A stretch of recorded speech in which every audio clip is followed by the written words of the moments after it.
"You worthless girl, look what you've done now." The words hit like a physical blow, and Lyra felt them settle into the familiar hollow space in her chest where shame lived. The stone floor of the palace kitchen was cold against her knees, and the scrub brush in her raw hands had gone still as Matron Helga's voice cut through the pre-dawn quiet like a blade. "The ceremonial goblets are supposed to shine like mirrors, not look like they've been rolled in mud. Do you think the Alpha King wants to drink from cups cleaned by someone too stupid to tell the difference between polish and grime?" Lyra kept her head down, staring at her reflection in the puddle of dirty water around the overturned bucket she had knocked over in her exhaustion. 3 days without proper sleep, surviving on kitchen scraps and the brief moments when the other servants weren't looking to rest her aching body, and still it wasn't enough. It was never enough. "I'm sorry, matron," she whispered, the words as automatic as breathing. "I'll clean them again." "You'll clean them until they're perfect, and then you'll scrub every stone in this kitchen until it gleams." Helga's thick fingers grabbed Lyra's chin, forcing her face up. "The mate selection ceremony is in 3 days, girl. 3 days for our Alpha King to choose his queen from the finest noble bloodlines in all the territories, and you think this is acceptable work?" The mate selection ceremony. The word sent a familiar ache through Lyra's chest, though she couldn't name why. For weeks the entire palace had been consumed with preparations for the most important event in a generation. Alpha King Aldrich would finally choose his mate from among the eligible daughters of the great houses, binding himself to ensure political alliance and the kingdom's future. Every surface had to gleam, every flower arrangement had to be perfect, every detail orchestrated to reflect the majesty of their ruler, and Lyra, as always, was invisible in the machinery of it all. "The goblets will be perfect, matron."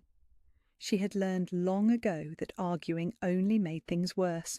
Better to absorb the blame, complete the task, and fade back into the shadows where she belonged. Helga released her chin with a dismissive snort. "See that they are. And when you're done with those, the stables need mucking. Seems the only thing you're good for is cleaning up messes." The older woman's boots clicked against the stone as she walked away, leaving Lyra alone with the scattered goblets and her burning cheeks. She had been 7 years old when they brought her to the palace, a skinny waif found wandering the borders with no memory of where she came from. The story was always the same when anyone bothered to tell it. A child of war, probably, orphaned in some skirmish and too traumatized to remember her family. The palace had taken her in out of duty, given her work in the kitchens, and she had been grateful for the roof over her head and the food in her belly. That had been 11 years ago, and she was still grateful, still invisible, still nothing. The goblets gleamed like liquid silver by the time she finished with them, each one polished until her face appeared in perfect reflection on their surface.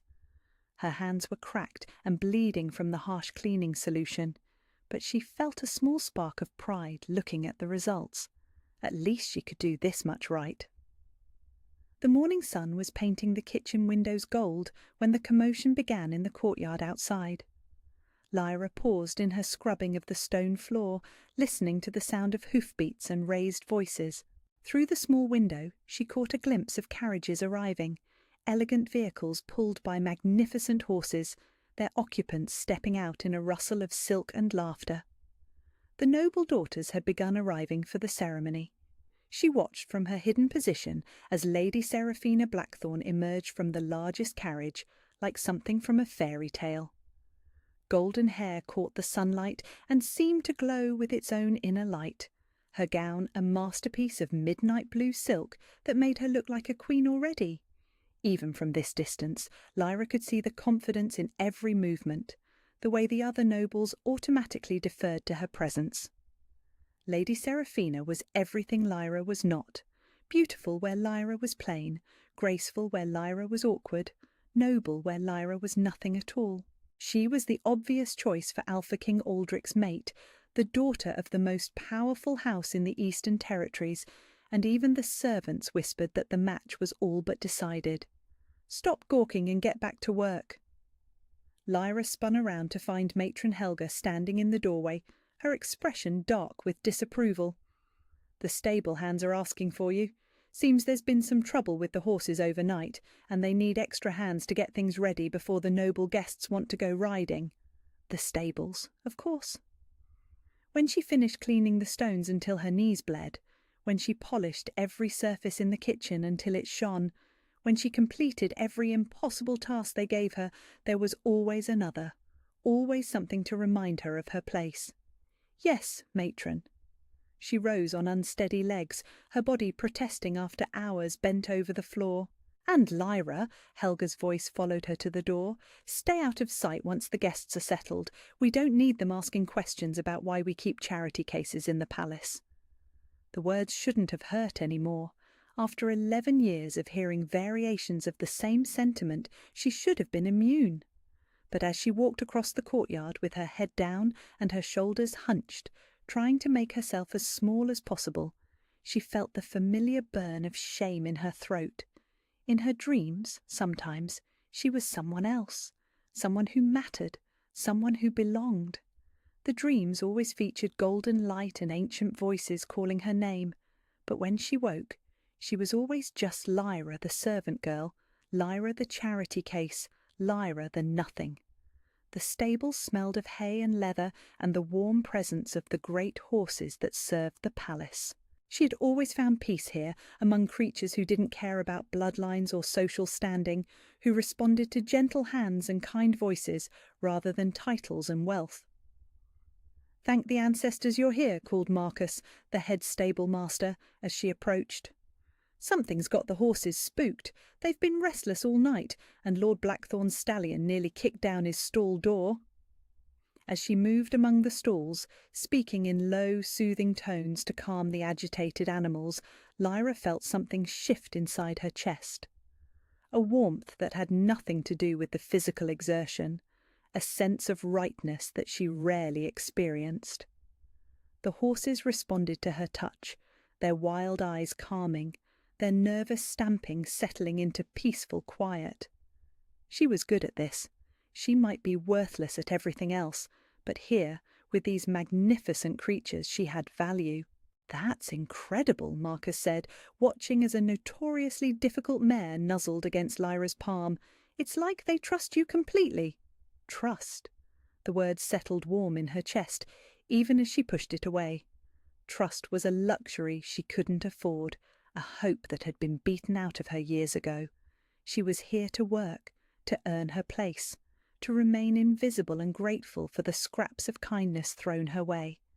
But as she moved from stall to stall, gentling the nervous horses with hands that seemed to know exactly what to do, she couldn't shake the feeling that something was coming. Something that would change everything, though she couldn't imagine what that might be. After all, she was nobody, she was nothing, and nothing important ever happened to nothing at all. The afternoon sun was high overhead when she finally finished with the horses, her dress stained with hay and dirt, her hair escaping from its simple braid. The noble guests would be taking their leisure in the palace gardens now, discussing politics and alliances, while servants like her remained hidden in the shadows. As she made her way back toward the kitchen, Lyra caught sight of Lady Seraphina walking with several other noble daughters along the garden path. Their laughter rang like silver bells across the courtyard, and even from this distance she could see the way they moved with absolute confidence in their place in the world. That was what belonging looked like, she realized. The certainty that you deserved to take up space, that your voice mattered, that your presence was a gift rather than an inconvenience. She had never felt anything like it in her life, but tonight, alone in her tiny servant's chamber, she would dream again of golden light and ancient voices. She would dream of being someone who mattered, someone who belonged, someone whose very existence was precious to the world. And in the morning she would wake up and remember that she was just Lyra, and that dreams were for people who deserved them. 3 days after the coronation, the true mating ceremony began with the rising of the full moon. the sacred grove had been transformed from a place of trial into something that looked like the dreams of ancient spirits made manifest. Silver banners hung from the primordial trees, their fabric moving in a breeze that carried the scent of jasmine and starlight. Hundreds of candles floated in mid-air, without visible support, casting dancing shadows that seemed to tell stories of every royal mating that had ever taken place in this hallowed ground. Lyra stood at the edge of the ceremony circle, wearing a gown that had been crafted specifically for this moment. The silver silk seemed woven from moonbeams, flowing around her like liquid light, while the ancient crown of her bloodline rested on her head like captured starfire. But it was not the regalia that made her magnificent. It was the absolute certainty in her bearing, the way she moved through the world now as someone who knew exactly who she was and what she was worth. "Nervous?" Alpha King Aldrich asked, appearing at her side in formal robes that emphasized the breadth of his shoulders and the authority in his stance.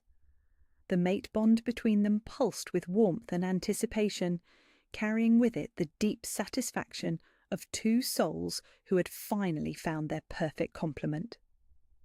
"Should I be?" She smiled up at him, feeling the golden thread that connected them strengthen with proximity. "I'm about to bind myself permanently to the most powerful man in the kingdom in front of witnesses who include several people who tried to murder me last week." "When you put it that way, it does sound rather daunting." Their laughter rang across the clearing, and Lyra felt a moment of pure joy at how easy it had become to be happy. For 18 years she had believed that contentment was something other people experienced, something she was too broken or worthless to deserve. Now she understood that happiness had always been there, waiting for her to claim it along with everything else that was rightfully hers.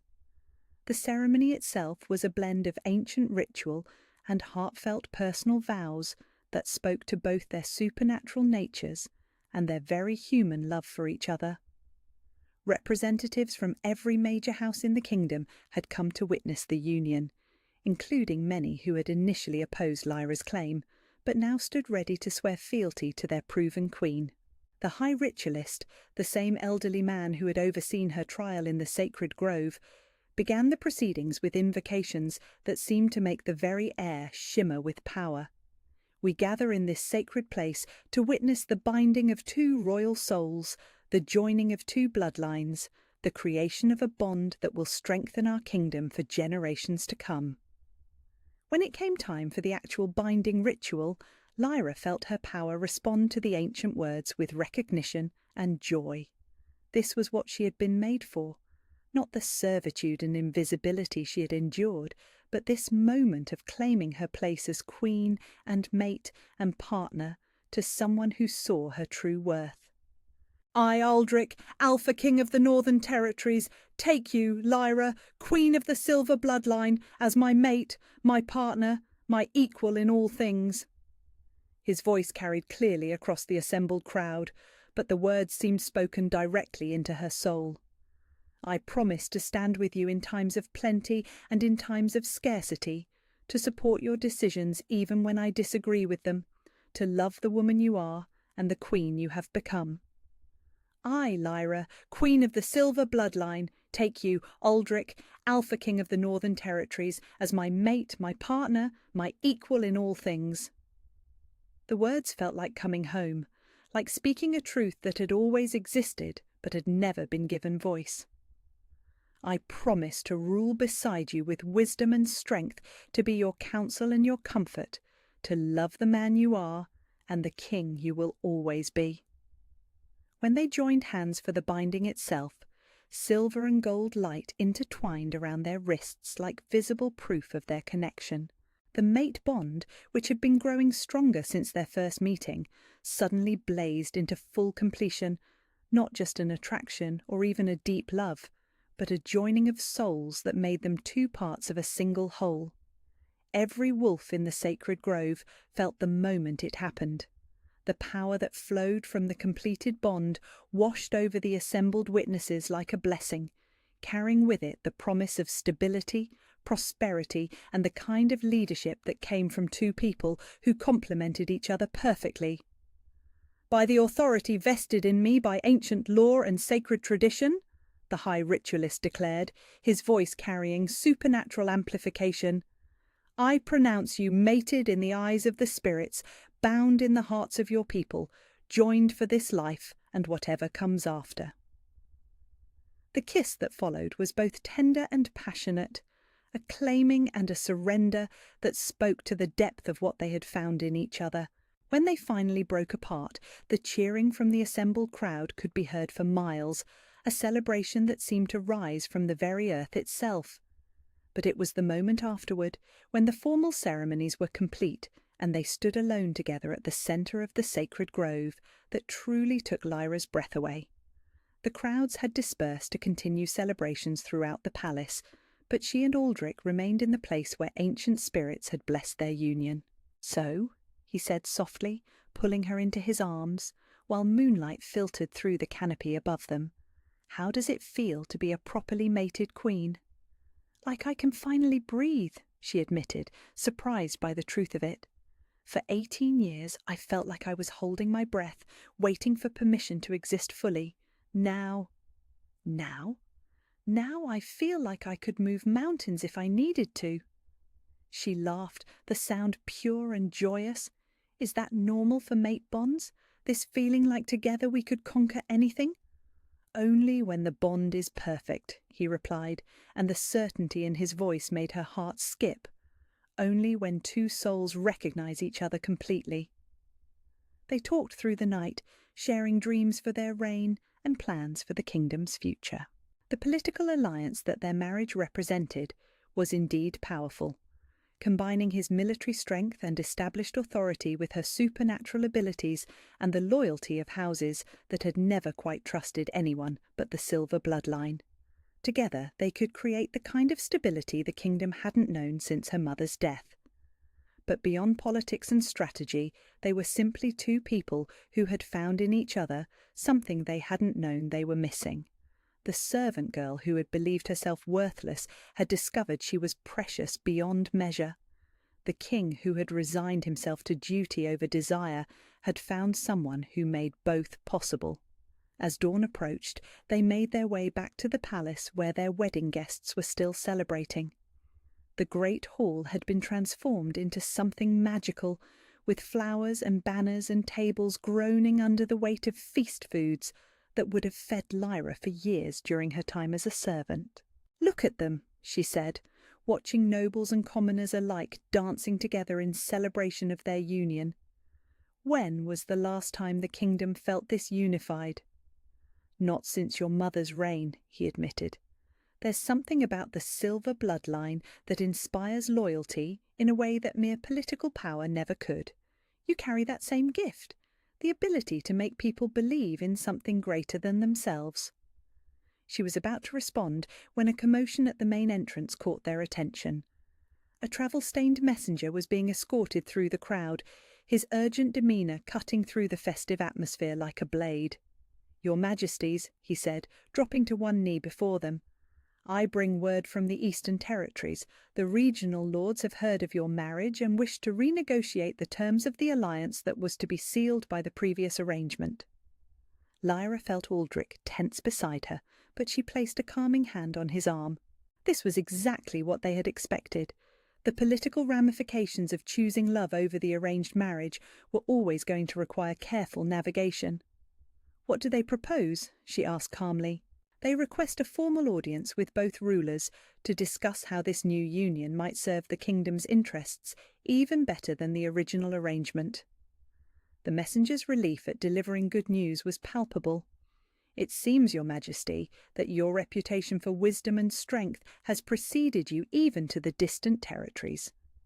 The laughter that bubbled up from Lyra's chest was spontaneous and delighted. "They want to negotiate with me directly, not as Aldrich's wife or as a replacement for Seraphina, but as a ruler in my own right. It would appear that your victory over the conspiracy has convinced even the most sceptical lords that the silver bloodline represents strength rather than instability," Aldrich said, pride evident in his voice. You've done more than reclaim your throne, Lyra.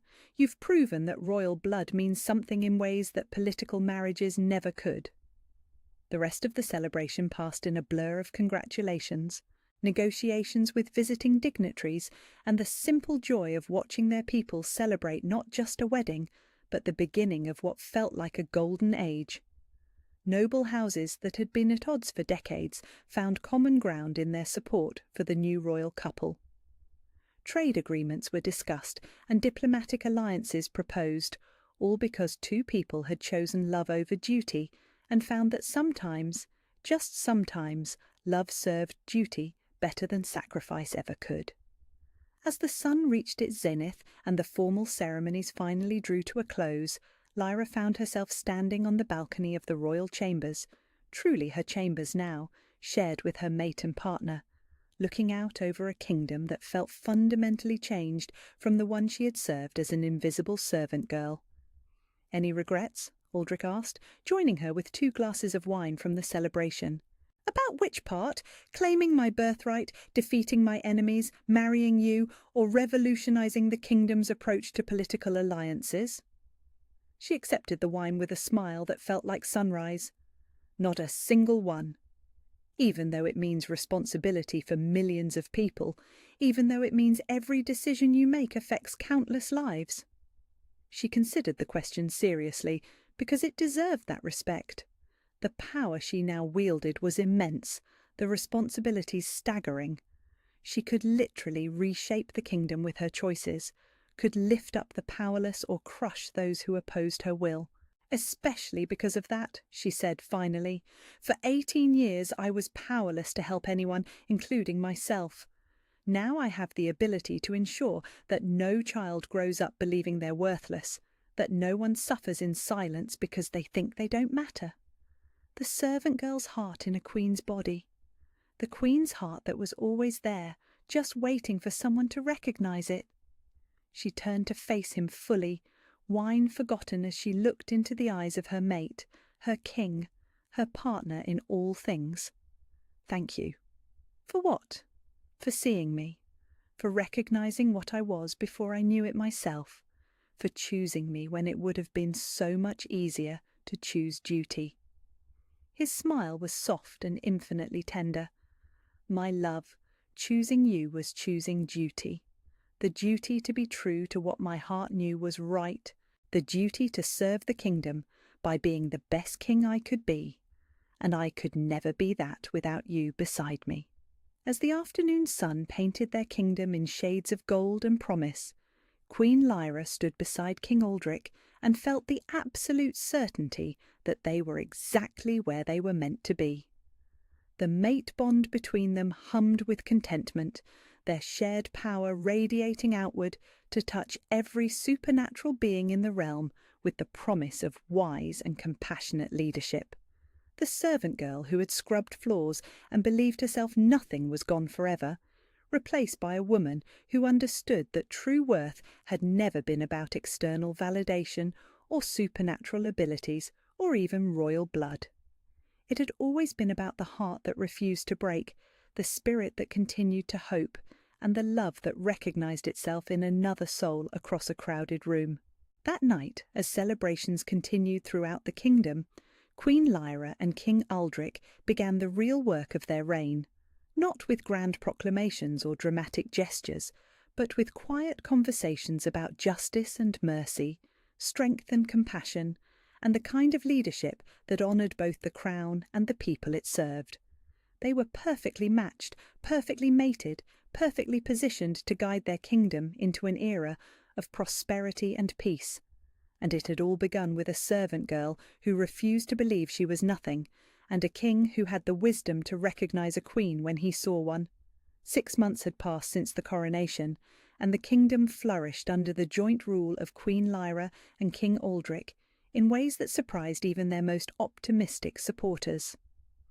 The transformation was visible everywhere Lyra looked as she walked through the palace corridors that had once been her prison of servitude. Where there had been rigid hierarchy and fearful deference, now there was purposeful activity guided by mutual respect. Servants moved with dignity rather than desperation. their voices heard in weekly councils where concerns about working conditions and fair treatment were not just welcomed, but acted upon. "Your Majesty," called Sarah, the young kitchen maid who had once whispered about strange energies in the air. She approached with confidence that would have been unthinkable under the old regime, carrying a scroll that bore official seals. "The new grain distribution programme has exceeded all projections. The outer villages report no cases of hunger this harvest season." Lyra accepted the report with genuine pleasure, remembering her own days of surviving on kitchen scraps and understanding exactly what this meant for families who had lived on the edge of starvation. "And the regional lords, any resistance to the expanded relief programmes?" "None, Your Majesty. In fact, Lord Pemberton has requested permission to implement similar measures in his own territory." Sarah's smile was bright with pride. "He says the prosperity in our lands makes his neighbouring provinces look backward by comparison." It was exactly the kind of change Lyra had dreamed of during her years of invisibility. Policy guided by compassion rather than tradition. Leadership that lifted up the powerless instead of exploiting them. But what surprised her most was how naturally it had all unfolded, as if the kingdom had been waiting for someone to simply give permission for kindness. Her next stop was the stables, where her transformation from servant to queen had perhaps the most visible impact. Marcus, the head stable master, who had once marvelled at her way with difficult horses, now oversaw a programme that trained young people from poor families in animal husbandry and gave them paths to advancement that had never existed before. "They respond to her like she's one of them," Marcus was explaining to a group of visiting dignitary from the southern kingdoms, gesturing toward a young woman who was gentling a notoriously temperamental stallion with the same intuitive skill Lyra remembered discovering in herself. Not because of magic or royal blood, but because she understands what it means to be discarded and finds worth in creatures others have given up on. The visiting lords watched with obvious amazement as horses that had been deemed untrainable responded to gentle authority from trainers who had themselves been dismissed as worthless by the previous regime. It was a living demonstration of the philosophy that now guided the entire kingdom. That potential existed everywhere, waiting only for someone with the wisdom to recognise and nurture it. But perhaps the most significant changes were visible in the Great Hall, where weekly audiences allowed any citizen to petition their rulers directly. Lyra remembered the crushing weight of invisibility she had endured in this same space, and she took particular pleasure in ensuring that no voice went unheard, no concern dismissed as unworthy of royal attention. "The village of Millbrook requests permission to establish a school for children whose families cannot afford private tutors," announced the court scribe, reading from a petition that would have been laughed out of the hall under the old system. "Granted," Lyra replied immediately, "and send word that the Crown will provide both funding and teachers. Education is not a privilege to be purchased, but a right that strengthens the entire kingdom." Murmurs of approval rippled through the assembled petitioners, many of them common folk who still seemed amazed to find themselves in the presence of rulers who listened rather than simply pronounced judgment. But it was the nobility's response that truly marked how much had changed. Instead of grumbling about resources wasted on peasants, the assembled lords nodded with understanding that investing in their people's potential served everyone's interests. The afternoon brought news from the Eastern Territories, where diplomatic relationships had been strengthened rather than weakened by the marriage alliance that chose love over political convenience. Lord Pemberton himself had travelled to court to formalise agreements that went far beyond the original arrangement Seraphina's marriage would have secured. "Your Majesties," he said, bowing with respect that seemed genuine rather than calculated, "the Eastern Lords wish to propose a formal trade compact that would benefit all our territories. Your reputation for fair dealing and innovative governance has reached even our most distant provinces."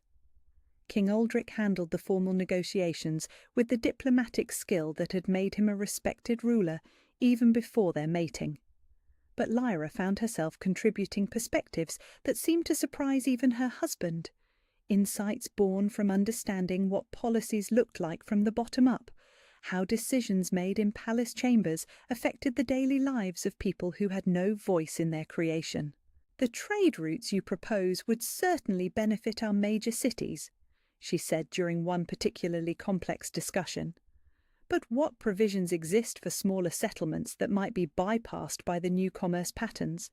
Prosperity that flows only to those already wealthy serves no one's long-term interests." The modification she suggested, way stations and regional distribution centres that would spread economic benefits more evenly throughout their territories, was the kind of innovation that had made their reign legendary in such a short time. It was governance guided by lived experience rather than abstract theory, leadership that understood the kingdom as a living organism where every part needed nourishment to keep the whole healthy. That evening, as she and Aldrich reviewed the day's work in their private chambers, Lyra found herself marvelling at how naturally they had fallen into partnership. The mate bond that connected them had deepened beyond mere romantic attachment into something that made them genuinely more effective as rulers together than either could have been alone. "The education initiative will require significant resources," Aldrich noted, reviewing the budget implications of the day's decisions. "But the long-term benefits will more than justify the investment," Lyra finished. "A kingdom of educated citizens is a kingdom that can adapt to any challenge, solve any problem, create wealth that benefits everyone rather than concentrating it in the hands of those who already have too much." "Very practical for a former servant girl," he teased, though his voice carried warm admiration. "Very idealistic for a hardened warrior king," she replied with equal affection. "Though I suppose that's what makes us work so well together.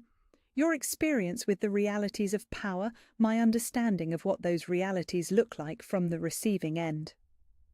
They worked together until late in the evening, reviewing proposals and planning initiatives that would continue the kingdom's transformation. But it was the quiet moments between the official business that revealed how completely their partnership had evolved. Shared glances that communicated entire conversations, automatic consultations on decisions either could have made alone, the comfortable silence of two people who had found perfect complement in each other. The next morning brought visitors that surprised even Lyra's expanded expectations for how far their influence had spread. A delegation from the distant northern provinces, territories that had been barely allied with the kingdom for decades, requested an audience with the Queen specifically. "Your Majesty," their leader said, a weathered woman whose bearing spoke of hard-won authority, "we have heard stories of your transformation from servant to queen, of policies that lift up the powerless and create prosperity through compassion rather than conquest. We wish to know if these stories are true, and if so, whether your wisdom might benefit our people as well." The conversation that followed was unlike any diplomatic exchange in the kingdom's history. Instead of formal negotiations over trade agreements and military alliances, it was a genuine exploration of governance philosophy and practical policy applications. These rulers had travelled hundreds of miles not to secure material benefits, but to learn from an approach to leadership that seemed to create stability and prosperity without the oppression and inequality that had plagued their region for generations. "You speak of policies that serve the powerless," one of the northern lords said. "But surely this weakens the nobility, undermines the natural order that keeps society stable." Lyra's laughter was warm rather than mocking. "My lord, I spent 18 years believing I was nothing, accepting that my role was to serve others without question or complaint. The natural order you describe nearly destroyed the most powerful bloodline in the kingdom's history. How is that strength?" She gestured toward the bustling activity visible through the great hall windows, citizens moving with purpose and dignity, nobles consulting with commoners on matters of mutual concern, the visible prosperity that came from unleashing potential rather than suppressing it. "True strength," she continued, "comes from understanding that a kingdom is only as strong as its weakest citizen. When we lift up those at the bottom, everyone rises. When we suppress potential because it threatens existing power structures, we make ourselves weaker and more vulnerable to the very challenges that destroyed so many kingdoms before us." The Northern delegation stayed for 3 days, observing court sessions and policy implementations with the intensity of students learning from a master teacher. When they finally departed, it was with formal agreements that would transform their own territories using principles they had witnessed in action. But perhaps the most meaningful moment came just before they left, when the delegation leader approached Lyra privately. "Your Majesty," she said quietly, "I must ask, is it truly possible? Can someone who has been nothing really become everything? Can worth that has been denied and suppressed really be reclaimed?" The question carried personal weight that had nothing to do with politics or diplomacy. Lyra saw her own past reflected in the other woman's eyes, the familiar shadow of someone who had been taught to diminish herself. "Not only possible," Lyra replied with absolute certainty, "but inevitable. Worth doesn't come from others recognizing it, it comes from recognizing it in yourself. The servant girl who believed she was nothing was always a queen. She just needed to stop accepting other people's definitions of her value." As autumn deepened into winter, the kingdom's transformation became even more visible. Harvest festivals celebrated not just successful crops, but successful communities where cooperation had replaced competition, where prosperity was measured not by individual accumulation, but by collective well-being. Lyra moved through these celebrations with a sense of deep satisfaction that had nothing to do with personal achievement and everything to do with witnessing the kind of society she had dreamed of during her years of powerlessness. Children ran freely without regard for the social hierarchies that had once defined every interaction. Families that had struggled with hunger now contributed to communal feasts that seemed to multiply through sharing rather than diminish. "You did this," Aldrich said one evening as they watched dancers celebrate around bonfires that lit up the palace grounds. "This transformation, this prosperity, this genuine happiness, it all started with your refusal to accept that you were nothing." "We did this," she corrected. "Your strength, my compassion, your authority, my empathy. Neither of us could have created this alone." But even as she spoke the words, Lyra understood that something fundamental had shifted in how she saw herself. The servant girl who had sought validation and permission for her own existence was truly gone, replaced by a woman who knew her worth came from within rather than from external recognition. She was Queen Lyra, first of her name, beloved of her people, partner to a king who saw her as an equal in all things. And for the first time in her life, that felt like exactly enough. 1 year after reclaiming her throne, Queen Lyra stood in the same palace gardens where assassins had once tried to end her life. The space had been transformed into something beautiful beyond recognition. Roses bloomed in silver and gold, their petals catching the late afternoon light like captured starfire. Fountains sang with crystalline water that seemed to dance in celebration of the peace that had settled over the kingdom like a blessing. But it wasn't the garden's beauty that made this moment precious. It was the conversation she was about to have with her mate, her king, her partner in all things. "You're glowing," Aldrich said softly, appearing behind her with the silent grace that had once made him legendary on battlefields and now made him the perfect complement to her more visible power. "Am I?" She turned to face him, one hand resting unconsciously on her still flat stomach where new life was beginning to grow. "I suppose I have reason to glow." The mate bond between them had grown so strong over the past year that he felt her emotions as clearly as his own.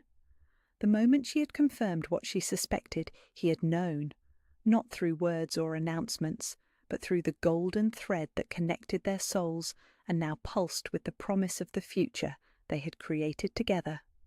"How long have you known?" he asked, though his voice carried wonder rather than surprise. 2 weeks. I wanted to be certain before—" She smiled, the expression radiant with joy and anticipation. "Before we started planning how to raise a child who will inherit both of our bloodlines, both of our responsibilities, both of our hopes for what this kingdom can become." He crossed to her in 2 quick strides, his hands coming up to frame her face with the reverence of someone touching something infinitely precious. "A child," he breathed. Our child. The next generation of the silver bloodline, she agreed, but more than that, a child who will never doubt their worth, never question whether they deserve love, never spend years believing they are nothing when they are everything. The kiss that followed was tender and fierce, a claiming and a promise that spoke to the depth of what they had built together. When they finally broke apart, both of them were laughing with pure delight, the sound carrying across the garden like music. "The kingdom will be overjoyed," Aldrich said, spinning her in a circle that made her gown flare around them like liquid silver. "An heir to secure the succession, proof that our bloodlines are meant to be joined, a symbol of the prosperity and stability we've created." "All of that," Lyra agreed, "but mostly just our baby. A little person who will be loved and wanted and treasured from their very first breath." They spent the afternoon in the garden, talking about names and nurseries and the kind of parents they wanted to be. But as the sun began to set, painting the sky in shades of gold and rose, their conversation turned to deeper things. The legacy they were building, not just for their child, but for all the children who would grow up in the kingdom they had transformed. "Do you remember what you said to me that night in your study?" Lyra asked, settling into his arms on the marble bench where they had shared so many quiet moments over the past year. "About needing me?" "I said a lot of things that night, most of them desperate and probably not very coherent." His voice carried warm amusement. "Which particular confession are you thinking of?" "You said you had been prepared to sacrifice personal happiness for the good of the realm, but that when you saw me, everything changed." She looked up at him, silver eyes serious despite her smile. "I've been thinking about that, about sacrifice and duty and the choices that shape kingdoms." "And what conclusion have you reached, my brilliant queen?" "That sometimes the most selfish choice is also the most selfless one." She turned in his arms so she could see his face fully. "You chose me over political convenience, over the easy path, over what everyone expected. It seemed like choosing personal happiness over duty, but look what it created." She gestured toward the palace windows, where warm light spilled out into the growing darkness. Inside, they could see nobles and servants working side by side on the evening's business, could hear the sound of laughter and conversation that spoke to a court where fear had been replaced by mutual respect. "A kingdom more prosperous than it's been in decades," she continued. "Alliances stronger than any political marriage could have created. Trade agreements that benefit everyone instead of concentrating wealth in a few hands. And now a child who will inherit not just power, but the wisdom to use it compassionately." "You think our love story changed the world," he said, and there was no mockery in his voice, only wonder. "I think our love story revealed what the world could be when people are valued for who they truly are, rather than what roles they're assigned." She leaned back against his chest, feeling his heartbeat steady and strong beneath her cheek. The servant girl who was taught she was worthless became a queen not through magic or political manoeuvring, but through the simple revolutionary act of someone recognizing her true worth. The mate bond pulsed between them, carrying with it not just their personal love, but something larger, the kind of connection that transformed not just two people, but entire kingdoms. It was a living demonstration of the principle that had guided all their policies, that recognizing and nurturing the potential in others created strength rather than weakness, prosperity rather than scarcity. "I love you," Aldrich said quietly, the words carrying weight that went far beyond simple affection. "I love the woman you were when you believed yourself nothing, and I love the queen you became when you remembered everything. But mostly, I love the person who was always there, waiting for someone to see her clearly." "I love you too," she replied, and felt the truth of it resonate through every cell of her body. "I love the king who chose love over duty and discovered they were the same thing. I love the mate who saw a queen in a servant girl. I love the man who will teach our child that true strength comes from lifting others up." They sat in comfortable silence as full darkness fell, watching stars appear one by one in the clear sky above them. Somewhere in the distance they could hear music from the evening's entertainment, the sound of their people celebrating the peace and prosperity that had become as natural as breathing. "What do you think our child will be like?" Lyra asked eventually, one hand resting on her stomach where new life grew with each passing day. "Stubborn," Aldrich replied immediately, making her laugh. "With your determination to save everyone and my complete inability to back down from a fight, the kingdom won't know what hit it. Compassionate," she added, "with your sense of justice and my understanding of what it's like to need compassion. A ruler who leads with their heart as much as their head." "Powerful," he said more seriously. "The child of two royal bloodlines, inheriting abilities we can barely imagine. But more than that, powerful in their certainty of their own worth, their understanding that everyone deserves the same recognition." "Happy," Lyra said softly.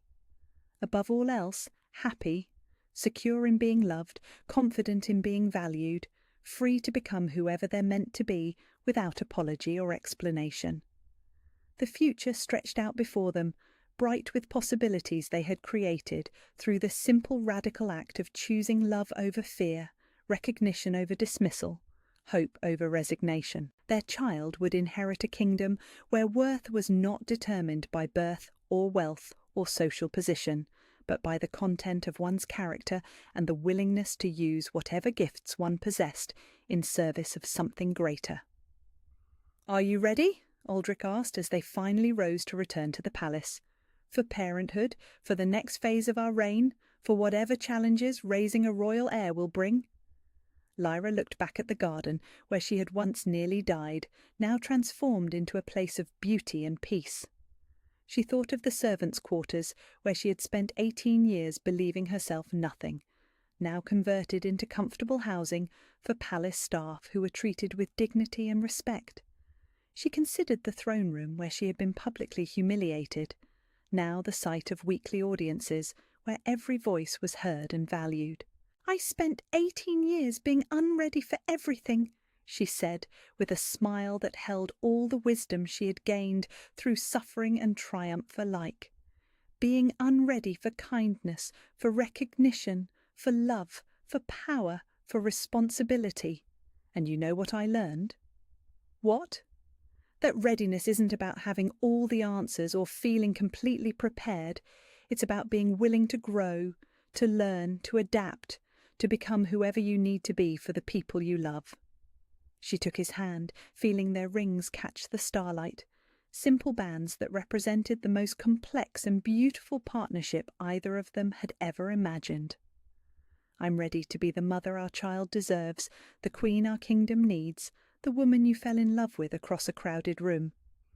And I'm ready to be the father who teaches our child that love is the strongest force in any kingdom, the king who rules beside the wisest woman I've ever known, the mate who will spend every day for the rest of his life proving that choosing you was the best decision I ever made." Hand in hand, they walked back toward the palace that had once been her prison and was now her home. Tomorrow would bring new challenges, new responsibilities, new opportunities to demonstrate that leadership guided by love was not naive idealism, but the most practical approach to creating lasting prosperity and peace. But tonight was for quiet joy, for private celebration, for the simple happiness of two people who had found in each other everything they had ever dreamed of and more than they had dared to hope for. Queen Lyra, first of her name, beloved of her people, mate to the greatest king in the realm, mother-to-be of the next generation of leaders, walked through her kingdom and felt the deep satisfaction of someone who had finally, completely, come home. The servant girl who had believed herself nothing was gone forever. In her place stood a woman who knew her worth came not from others' recognition, but from her own fierce heart and the love that had taught her to value herself as highly as she valued everyone else. She was exactly who she was meant to be, and that, finally, was everything. The morning of the Alpha King's arrival dawned with an electricity in the air that made every wolf in the palace restless. Lyra felt it too, though she couldn't name the sensation that made her skin prickle and her heart race as she went about her morning duties. The horses had been agitated again, stamping and whinnying at shadows, and even the kitchen cats seemed on edge, their tails twitching as they stalked invisible threats. "Something's coming," whispered Sarah, one of the younger kitchen maids, as they prepared breakfast trays for the noble guests. "Can you feel it? It's like the air itself is holding its breath." Lyra nodded, though she kept her head down as she arranged fruit on delicate porcelain plates. She had learned not to voice her observations, not when they might be dismissed as the fanciful nonsense of a servant girl with no education. But Sarah was right. Something was building, a pressure in the atmosphere that made her wolf stir restlessly beneath her skin. She froze at the thought. Her wolf. She didn't have a wolf. Charity cases like her, children found with no memory and no pack, rarely carried the blood that allowed for shifting. It was one more thing that marked her as other, as less than, in a world where your wolf defined your worth. The sound of horns echoed across the palace grounds, deep and resonant, announcing the arrival of the most important guest of all. Alpha King Aldrich was here. "Girls, positions!" Matron Helga's voice cracked like a whip through the kitchen. "The Alpha King will want refreshment after his journey, and everything must be perfect. Lyra, you stay in the back pantry. We don't need you stumbling around where important people might see you." The familiar sting of dismissal settled in her chest, but Lyra nodded obediently. She had learned to make peace with invisibility, to find comfort in the shadows where expectations couldn't find her. From the small window in the pantry, she could see the courtyard where the noble daughters had assembled in their finest gowns, each one a masterpiece of silk and jewels designed to catch the eye of their king. Lady Seraphina stood at the centre of the group like a sun around which all other light paled. Her golden hair had been braided with threads of actual gold that caught the morning light, and her gown was a creation of deep emerald that made her eyes shine like precious stones. She held herself with the confidence of a woman who had never doubted her place in the world, never questioned whether she deserved the space she occupied. The sound of approaching hoofbeats grew louder, accompanied by the jingle of harnesses and the low murmur of many voices. Through her tiny window, Lyra watched as a procession of riders appeared at the palace gates, led by a figure that made her breath catch in her throat. Alpha King Aldrich rode a massive black stallion that seemed to barely contain the power rippling beneath its sleek coat. But it was the rider who commanded attention, who drew every eye and held it captive. Even from this distance, Lyra could feel the weight of his presence like a physical force. He was tall and broad-shouldered, his dark hair caught by the wind, his posture speaking of absolute authority and unwavering strength. Power radiated from him in waves that made every wolf in the vicinity respond. She watched the stable hands duck their heads automatically, watched the noble daughters straighten their spines and lift their chins in presentation. Even the horses in the courtyard seemed to settle, recognizing a dominant presence that demanded respect. And then his wolf howled. The sound came from somewhere deep within the Alpha King's chest, a call that resonated through the stone walls of the palace and sent answering vibrations through every supernatural being within miles. Lyra felt it like a physical blow, like lightning striking directly through her heart and spreading fire through her veins. Something inside her stirred in response, something she had never felt before, but somehow recognized. A presence that had been sleeping in the deepest part of her soul suddenly lifted its head, suddenly paid attention, suddenly. "No," she whispered, pressing her hands against her chest where that impossible warmth was building. "No, I don't have a wolf. I can't have a wolf." But the presence was growing stronger, responding to the Alpha King's call with a longing so intense it made her knees buckle. Through the pantry window she watched him dismount in the courtyard, watched the elegant way he moved despite his size, watched as Lady Seraphina stepped forward with a perfect curtsy and a smile that could have launched 1,000 ships. "Your Majesty," Seraphina's voice carried across the courtyard, musical and confident. "Welcome to Ravencrest Palace. We have all been so eager for your arrival." The Alpha King's response was lost in the distance, but Lyra could see him bow formally over Seraphina's extended hand, could see the way the other noble daughters arranged themselves hopefully around the pair. This was how it was supposed to work.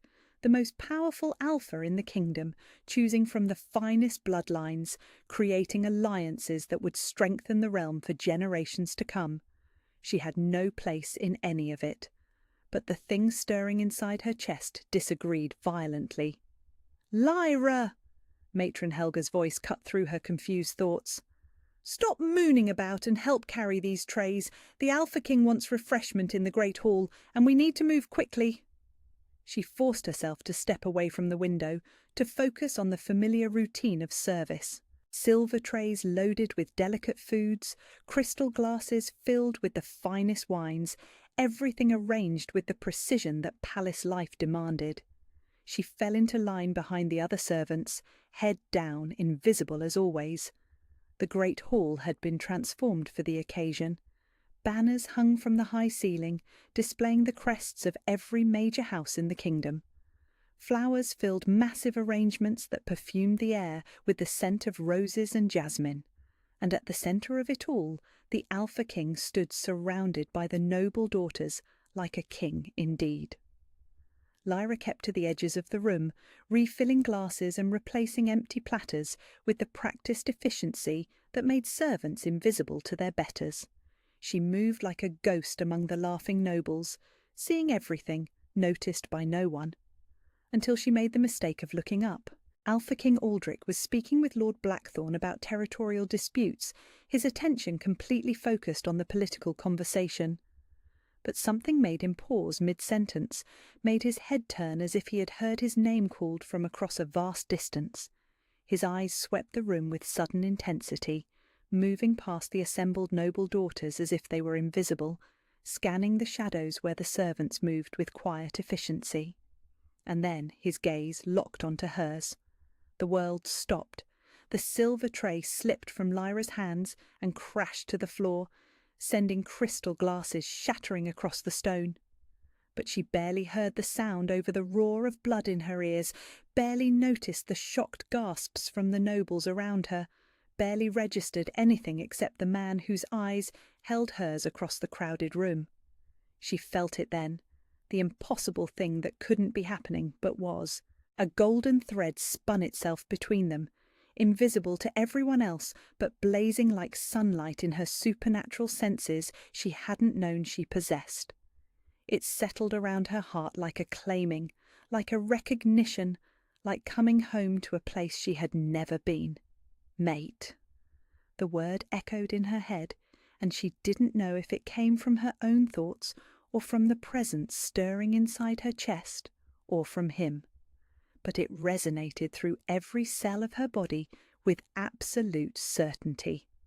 Alpha King Aldrich took a step toward her, then another, his expression shifting from confusion to wonder to something like awe.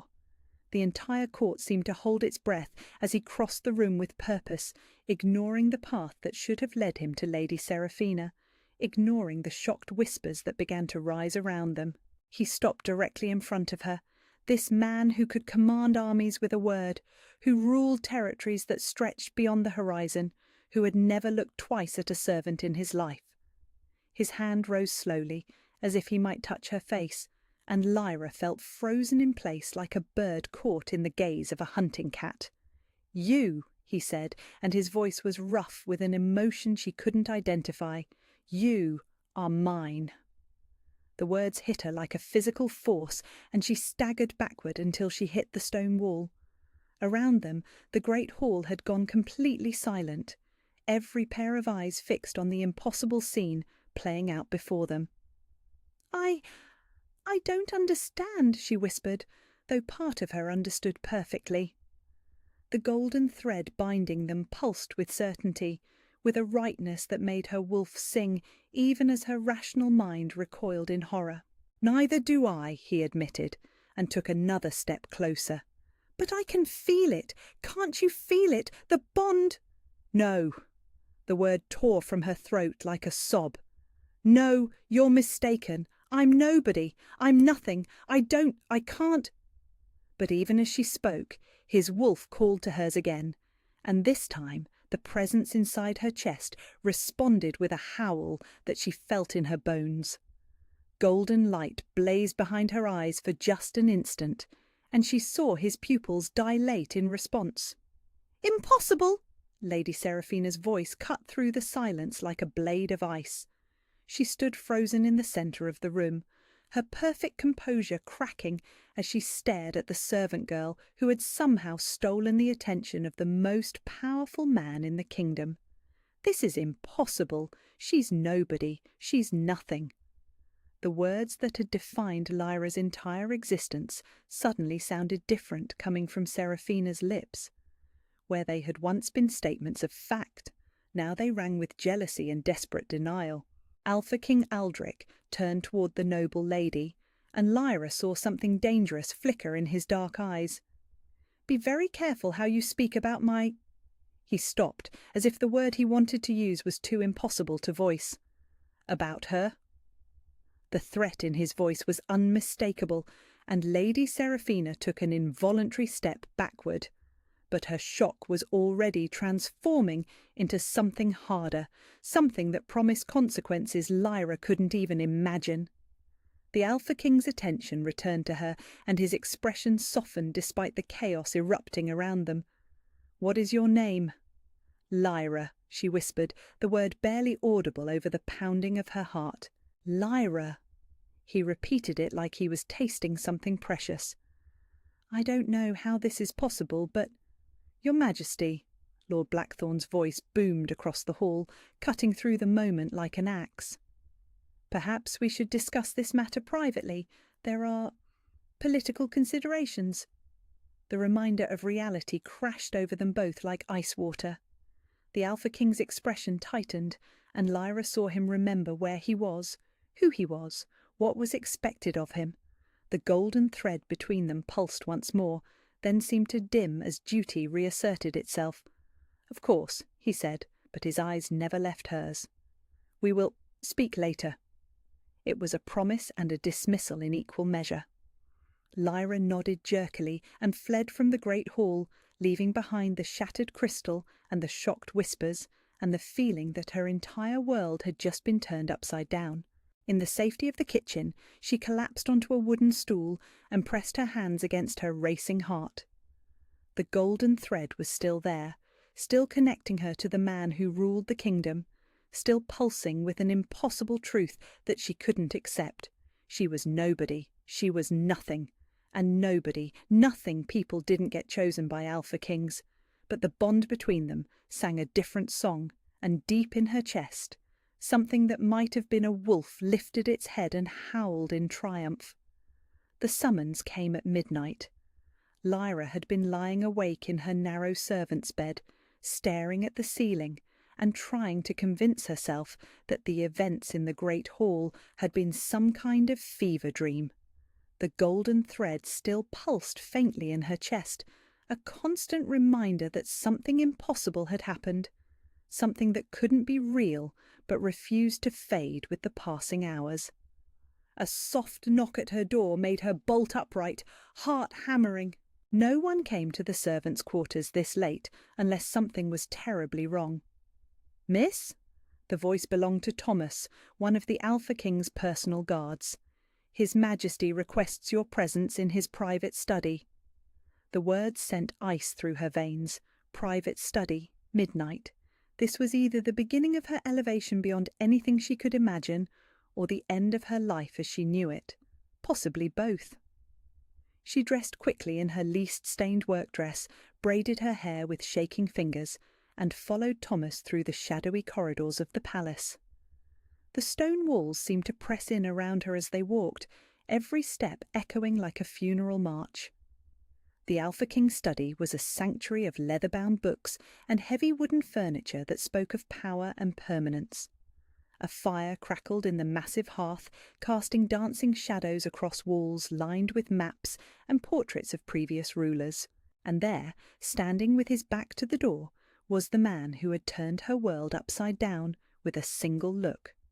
"Leave us," he said quietly, and Thomas withdrew without a word, closing the door behind him with a soft click that sounded like a prison gate falling shut. For a long moment neither of them moved. Lyra stood frozen near the door, every instinct screaming at her to run, while Alpha King Aldrich remained motionless before the fire, his broad shoulders tense with an emotion she couldn't read. "Do you know what a mate bond is?" he asked finally, his voice carefully controlled. She swallowed hard, searching for words.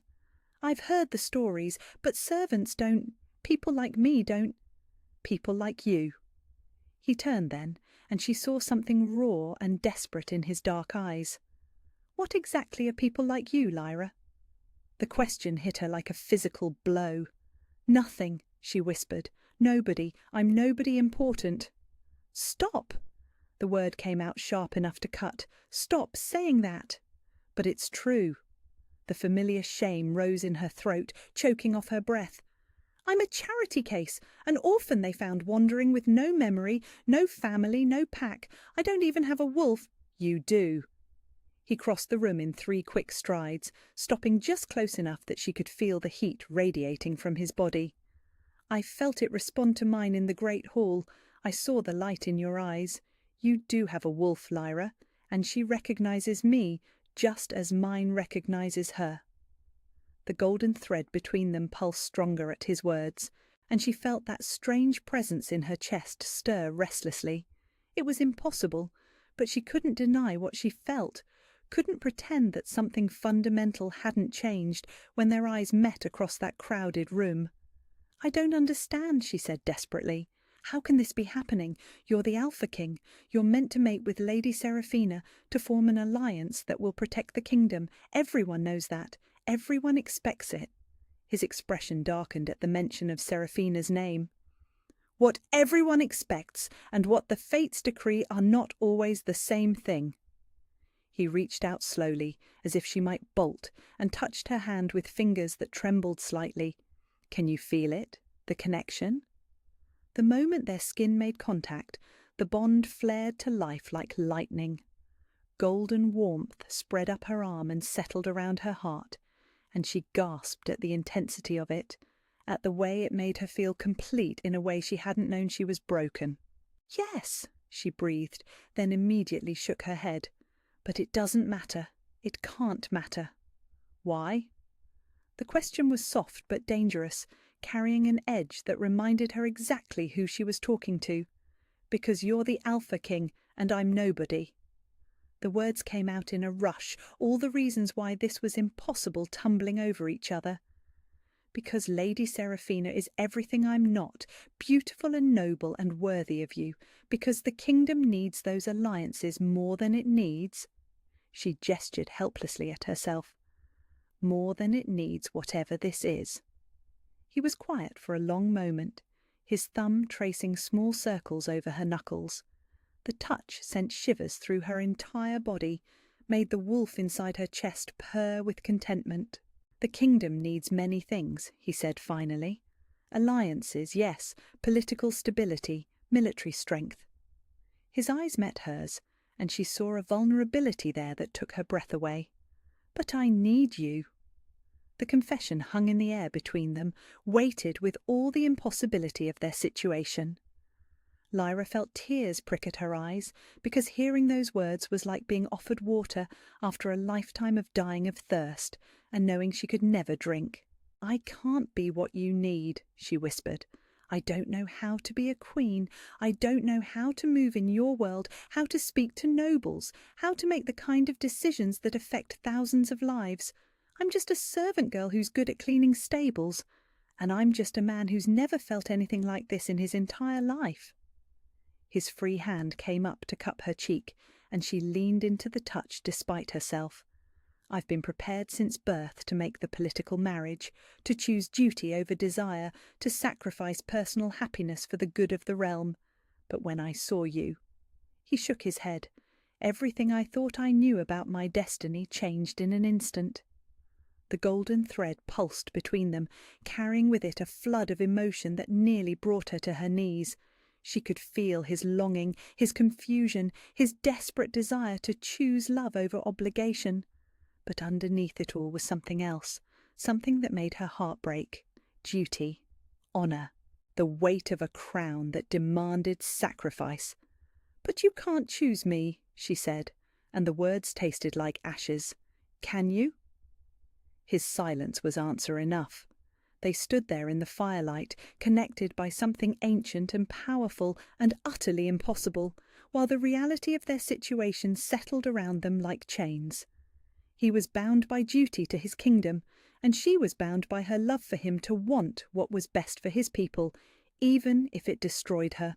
"The mate bond," she said quietly. "What happens if we don't? I don't know." His voice was rough with pain. "The old stories say that denying a true mate bond causes physical and emotional agony for both parties. But they're just stories, and the political reality is—" A sharp knock at the door cut him off, followed by Lord Blackthorn's voice. "Your Majesty, I apologise for the interruption, but there's been a development with the Eastern Territories that requires your immediate attention." Alpha King Aldrich closed his eyes, and Lyra saw him physically reassemble the mask of kingship, pushing down the vulnerable man she had glimpsed, and becoming once again the ruler who carried the weight of the world on his shoulders. "I have to go," he said, but his hands remained on her face, his thumbs brushing away tears she hadn't realised were falling. "But Lyra, this isn't over. Whatever this is between us, whatever it means, I won't let it go easily." "Your Majesty," Lord Blackthorn called again, more insistent this time. "I should return to my quarters," Lyra said, stepping back from his touch, even though it felt like tearing away part of her soul.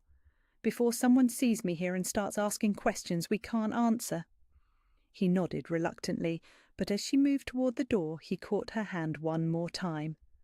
"Be careful," he said, and something in his tone made her look up sharply. "Lady Seraphina is not pleased by today's developments. Stay out of her way if you can." The warning sent a chill down her spine, but she nodded and slipped out of the study before Lord Blackthorn could enter.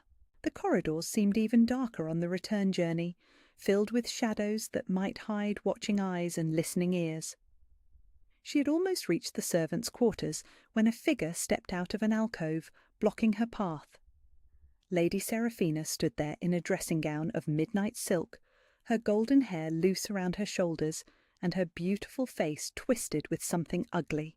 "Well, well," Seraphina said, her voice honey-sweet and poisonous. "The little servant girl sneaking through the halls at midnight. How interesting." Lyra's heart hammered against her ribs, but she kept her voice steady. "My lady, I was just what? Warming the Alpha King's bed?" Seraphina's smile was sharp enough to cut glass. "Oh yes, I know exactly where you've been, little mouse. The question is, what are you going to do about it?" "I don't understand." "Don't you?" Seraphina stepped closer, and Lyra caught the scent of expensive perfume mixed with something darker. "You've bewitched him somehow, haven't you? Used some servant's trick to make him think he wants you instead of his proper mate." "I didn't—" "Listen carefully, because I'm only going to say this once." Seraphina's voice dropped to a whisper that somehow carried more menace than a shout. "Aldrich is mine. He has always been mine. From the moment our betrothal was arranged in childhood, I will not let some foundling nobody ruin years of careful planning." The golden thread in Lyra's chest pulsed with distress, responding to the threat in Seraphina's voice. "I never asked for any of this," she said quietly. "I never wanted. I don't care what you wanted." Seraphina's eyes glittered with malice. "I care about what you're going to do. You're going to stay away from him. You're going to convince him that whatever he thinks he felt was a mistake, a moment of madness that meant nothing. And if you don't—" She let the threat hang in the air, but her meaning was crystal clear. "And if I don't?" Lyra found courage she didn't know she possessed. Seraphina's smile was beautiful and terrible. Then you'll discover that there are many ways for servant girls to have accidents in a place like this. Kitchen fires are so unpredictable. Staircases can be treacherous in the dark. Sometimes people just disappear, and no one asks too many questions about charity cases that no one will miss. The words hit Lyra like ice water, but underneath the fear was something else. Anger. For the first time in her life, someone wanted her. Someone saw value in her, and this woman was threatening to take it away through violence and intimidation. "I understand," she said, because what else could she say? "Good." Seraphina stepped back, her expression smoothing into perfect nobility once again. "I'm glad we could have this little chat. Sweet dreams, little mouse." She glided away down the corridor like a deadly wraith, leaving Lyra alone with the scent of expensive perfume and the taste of fear in her mouth. Back in her tiny room, Lyra sat on the edge of her narrow bed and pressed her hands against her chest, where the golden thread still pulsed with warmth despite everything. The mate bond was real, impossible, but undeniably true. But so was the threat from Lady Seraphina, and so was the political reality that made their connection a disaster for everyone involved. The Alpha King needed his alliance with the Eastern Territories. The kingdom needed the stability that his marriage to Seraphina would provide. And she needed to find a way to protect the man she was already falling in love with, even if it meant destroying her own heart in the process. The bond pulsed once more, carrying with it an echo of his emotions, confusion, longing, and a pain that matched her own. Somewhere in his royal chambers he was feeling the same impossible pull, the same devastating conflict between desire and duty. Tomorrow she would have to find the strength to stay away from him, to convince him that they could never be together, to sacrifice the first real happiness she had ever known for the good of his kingdom. Tonight she allowed herself to dream of golden light and ancient voices, and a world where love was enough to overcome the barriers between servant and king. The days that followed were a blur of avoiding shadows and swallowing pain. Every moment brought fresh agony as the mate bond stretched thin between them, creating an ache in Lyra's chest that no amount of work could ease. She threw herself into her duties with desperate intensity, scrubbing floors until her hands bled and tending horses until exhaustion made her stumble, but nothing could dull the constant awareness of him moving through the palace like a flame she could never approach. She felt when he was angry during council meetings, the emotion bleeding through their connection like fire in her veins. She felt when he was tired, when political discussions stretched late into the night and the weight of kingship pressed down on his shoulders.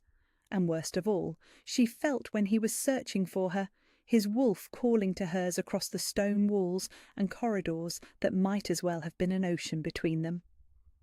3 days after their midnight conversation, when the pain had become a constant companion and the golden thread felt stretched to its breaking point, Lyra made a decision that terrified her. She would seek answers from the only person in the kingdom who might understand what was happening to her. The Oracle of the Silver Woods lived in a cave system at the border of the royal forest, far enough from the palace that most people considered her a myth rather than a real person. But Lyra remembered fragments of stories from her childhood, whispered tales about an ancient woman who could see the threads of fate and unravel the mysteries of bloodlines and destiny. She slipped away from the palace before dawn, when the corridors were empty and the guards were changing shifts.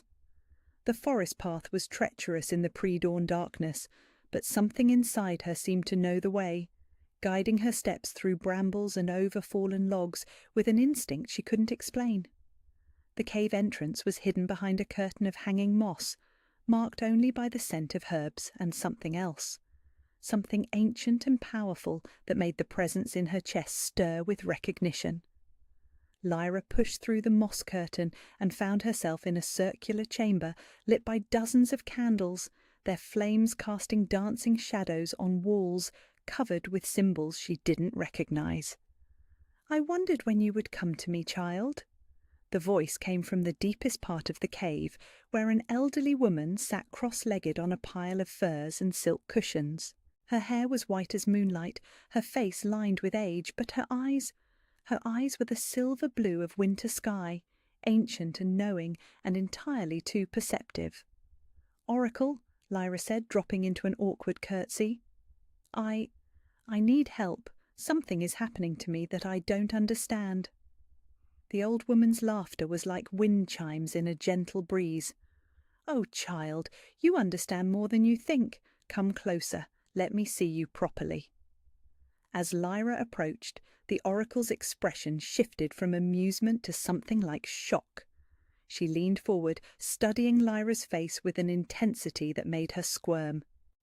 Impossible," the oracle breathed. "After all these years, after we all believed—" She shook her head, silver hair catching the candlelight. "Child, what is your name?" "Lyra, Oracle. Just Lyra. Just Lyra." The old woman's voice carried a strange mixture of wonder and sorrow.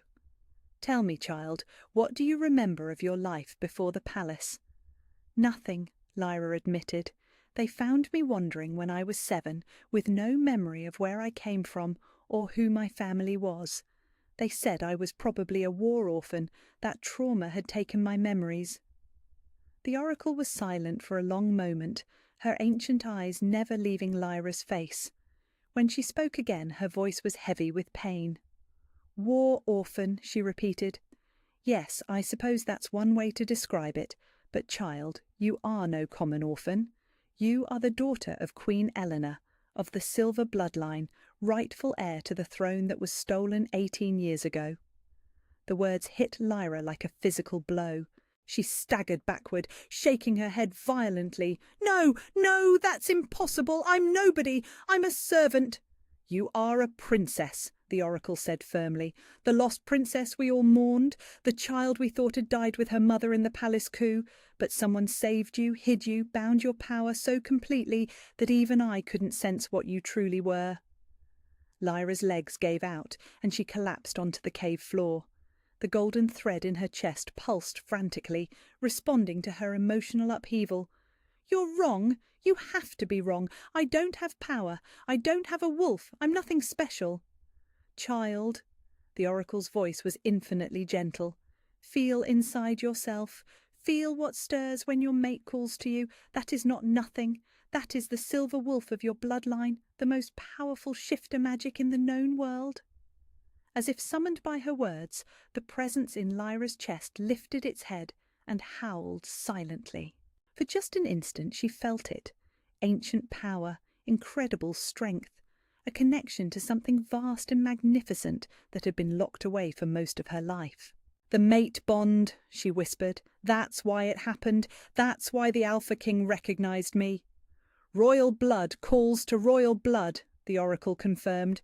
"Your wolf knew what she was, even if you did not, and he's recognized her true nature the moment they met." Lyra pressed her hands against her temples, trying to process information that turned her entire understanding of herself upside down. "But why? Who hid my power? Who bound my wolf?" The oracle's expression darkened. "The same families who orchestrated your mother's murder, child. The noble houses who wanted the silver bloodline eliminated so they could divide power among themselves. They couldn't kill you. You were too well protected, hidden too quickly after the coup. But they could ensure you never knew what you were, never posed a threat to their stolen authority." "The binding," Lyra said, understanding beginning to dawn. "It's breaking, isn't it? That's why I can feel my wolf now. Why the bond formed with the Alpha King." "True mate recognition is one of the most powerful forces in our world," the oracle explained. "It can break through almost any magical barrier, especially when both parties are of royal blood. Your wolf is fighting to be free, child, and she grows stronger every day." The implications crashed over Lyra like a tidal wave. If she was truly royal, if she had a claim to the throne, then everything changed. The mate bond with Alpha King Aldrich would no longer be a political disaster. It would be a union between equals, a joining of two royal houses that could strengthen the kingdom beyond measure. But it also meant that Lady Seraphina and her conspirators had even more reason to want her dead. "They'll kill me," she whispered. "If they find out what I am, they'll kill me before I can reclaim my birthright." The oracle nodded gravely. "They will certainly try. The families who murdered your mother have built their power on the lie that the silver bloodline was extinct. Your existence threatens everything they've worked for." "Then what do I do?" Desperation coloured Lyra's voice. "How do I protect myself? How do I prove who I am without getting killed in the process?" The oracle rose from her cushions with surprising grace for someone her age and moved to a carved wooden chest in the corner of the cave. When she returned, she carried a small silver locket that seemed to pulse with its own inner light. "This belonged to your mother," she said, pressing the locket into Lyra's hands. "Inside, you will find the royal seal and documents that prove your parentage. But more than that, the locket itself carries protective magic that will help shield you as your power grows." Lyra opened the locket with trembling fingers and gasped. Inside was a perfect miniature portrait of a woman with silver blonde hair and eyes the exact same shade as her own. Below the portrait was a smaller compartment containing a ring bearing the royal crest and a scroll of parchment covered in official seals. "She looks like me," Lyra breathed. "You are her living image, child. That's how I recognized you so quickly." The oracle's voice was soft with memory. "Queen Elena was the most powerful shifter I ever knew, and the kindest ruler our people had seen in generations. She would be so proud of the woman you've become." Tears blurred Lyra's vision as she studied the portrait of the mother she couldn't remember. "What happens now? Do I tell the Alpha King? Do I confront the conspirators?" "You must be very careful, child. Your power is growing, but it is not yet strong enough to protect you from direct attack. Let the mate bond guide you. It will help accelerate your awakening. But trust no one except your mate until you are strong enough to defend yourself." The oracle moved to another part of the cave and returned with a small cloth bag that smelled of herbs and magic. "Drink this tea every morning," she instructed. "It will help ease the transition as your wolf awakens and your memories return. And, child," she gripped Lyra's hands tightly, "remember that you are not the powerless servant girl they made you believe you were. You are Elena's daughter, heir to the silver bloodline, and your wolf is the strongest in the kingdom. Trust in that truth." The journey back to the palace passed in a haze of disbelief and determination. By the time Lyra reached her tiny servant's chamber, the sun was high overhead and the corridors buzzed with activity. She hid the locket beneath her mattress and tucked the herb pouch into her dress pocket, her mind racing with the implications of everything the oracle had revealed. She was a princess. The mate bond with Alpha King Aldrich made perfect sense now. Royal recognizing royal, silver blood calling to its equal. But more than that, she finally understood the dreams that had haunted her sleep, the sense of something ancient and powerful stirring in her chest, the way the horses responded to her touch. She was not nothing. She was not nobody. She was Elena's daughter, and it was time to reclaim her birthright. But first she had to survive long enough to grow into her power. And with Lady Seraphina and her conspirators already suspicious, with the mate bond growing stronger every day despite their attempts to stay apart, survival was going to require strength she wasn't sure she possessed yet. The golden thread pulsed in her chest, carrying with it a wave of warmth and determination that felt like her mate's silent promise. Whatever came next, she wouldn't face it alone. The Alpha King might not know the truth yet, but their bond would guide them both through the darkness ahead. That night, for the first time in her life, Lyra dreamed not of golden light and mysterious voices, but of a silver-haired queen who smiled at her with infinite love and whispered words of power that resonated through her very soul. She was Elena's daughter, and Elena's daughter was nobody's servant. The oracle's tea tasted like moonlight and memories. Lyra sipped it slowly in the pre-dawn darkness of her tiny chamber, feeling warmth spread through her body in ways that had nothing to do with temperature. The herbs seemed to dissolve barriers she hadn't known existed, and with each swallow, something deep inside her chest stretched and yawned like a creature waking from centuries of sleep. Her wolf, her actual, real wolf, fighting its way toward consciousness after 18 years of magical imprisonment. The first manifestation came 3 days later, while she was mucking stalls in the stables. One of the newer horses, a temperamental stallion that had been giving the stable hands trouble, reared up with hooves flashing dangerously close to her head. Without thinking, without any conscious decision, Lyra grabbed the reins and looked directly into the animal's wild eyes. "Enough," she said quietly. Power flowed out of her with the word ancient and undeniable, and the stallion immediately went still. Not just calm, completely motionless, as if her voice had reached into his very soul and commanded obedience. Around the stable, every other horse turned to look at her with something that looked remarkably like reverence. Marcus, the head stable master, dropped the pitchfork he'd been holding. "Blessed ancestors," he breathed. "How did you do that?" Lyra stared at her own hands, watching silver light fade from beneath her skin. I don't know." But that was a lie. She did know, somewhere deep in the part of her that was finally, slowly remembering what it meant to be Eleanor's daughter. This was royal power manifesting, the same gift that had made her mother legendary throughout the kingdom. Command over all creatures, the ability to speak with authority that resonated in supernatural souls. That night she dreamed of a silver-haired woman teaching a small child to speak with the voice of queens.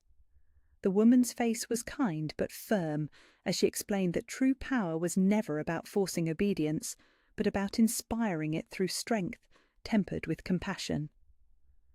"Remember, little star," the dream Elena said, her voice carrying the exact same cadence as Lyra's own. "A true queen rules through love, not fear. Our gift is meant to protect and guide, never to harm or control." Lyra woke with tears on her cheeks and the taste of silver on her tongue. The second manifestation came during a moment of pure terror. She had been carrying water buckets from the well when she heard raised voices from the direction of the Alpha King's quarters. Through the mate bond, she felt a spike of rage so intense it nearly brought her to her knees, followed immediately by something that felt like deadly intent. Someone was threatening her mate. The water buckets hit the ground, forgotten, as she ran toward the sound. She found Alpha King Aldrich in the courtyard, standing with deadly calm while Lord Blackthorn and several other noble lords faced him with expressions of barely concealed hostility. "Your behaviour has become increasingly erratic, Your Majesty," Lord Blackthorn was saying, his voice carrying the kind of oily diplomacy that barely concealed a threat.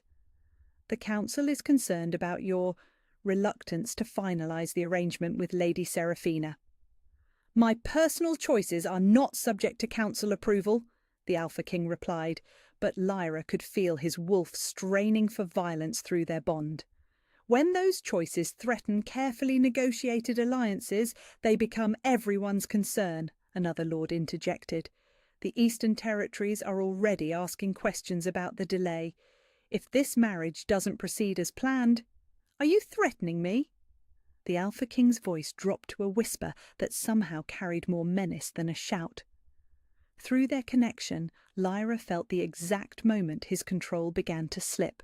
She felt his wolf surge toward the surface, felt the barely leashed violence that came with being a dominant alpha challenged by lesser wolves. And underneath it all, she felt his pain, the agony of being forced to choose between duty and the mate bond that grew stronger every day. Without conscious thought, silver power blazed through her body. Every wolf in the courtyard went absolutely still. The hostile nobles found themselves unable to speak, their wolves suddenly cowering before a presence they didn't understand but instinctively recognised as superior. Even Alpha King Aldrich turned toward her location with wide eyes, feeling the wash of ancient authority through their bond. That's enough." She spoke the words quietly, but they carried across the courtyard with supernatural force. The silver light beneath her skin was visible now, pulsing in rhythm with her heartbeat, and she saw several of the nobles take involuntary steps backward. "The Alpha King has made his position clear," she continued, stepping fully into view despite every rational part of her mind screaming warnings. "I suggest you remember who you're speaking to."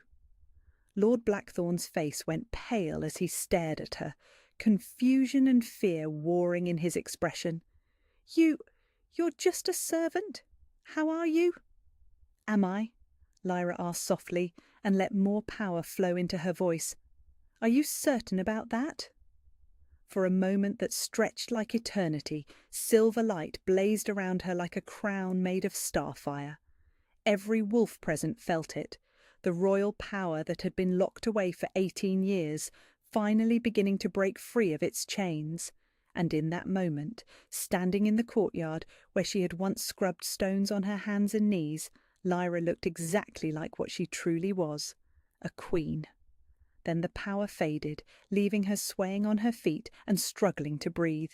The confrontation broke apart quickly after that, the noble lords retreating with confused mutters and frightened glances, leaving her alone with the Alpha King in the empty courtyard. "Lyra." His voice was rough with awe and something deeper. "What was that? What are you?" She met his dark eyes across the space between them, feeling the mate bond pulse with recognition and growing understanding. "I'm not who they told me I was," she said simply. "I'm not who I thought I was either." He crossed to her in 3 quick strides, his hands coming up to frame her face. "Tell me," he said urgently. "Tell me everything." So she did. Standing there in the courtyard where she had spent 11 years believing she was nothing, Lyra told Alpha King Aldrich about the Oracle's revelation, about Queen Elena and the silver bloodline, about the magical bindings that had hidden her true nature since childhood. She showed him the locket with its precious portrait and official documents, watched understanding dawn in his eyes as the pieces finally clicked into place. "You're royalty," he breathed. "You're not just my mate, you're my equal." If the Oracle is right, if the documents are authentic, then yes. She leaned into his touch, drawing strength from their connection. "But the families who killed my mother, who hid my identity, they'll do anything to keep me from reclaiming what's mine." His expression hardened with protective fury. "Let them try." The promise in his voice was absolute. "You are my mate and my queen, and I will burn down anyone who threatens you." The golden thread between them blazed with shared determination, but underneath it Lyra felt his wolf's hungry satisfaction. Finally, he could choose love without abandoning duty. The mate bond that had seemed like a political disaster now offered a solution that served both heart and kingdom. "The power is still growing," she warned him. "The Oracle said the awakening process can be unpredictable, even dangerous.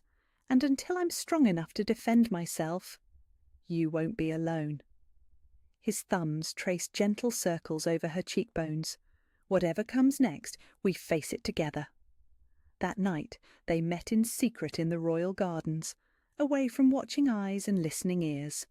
Under the moonlight, with the mate bond singing between them like a living thing, Lyra began to tell him about the fragmentary memories that were returning with her power.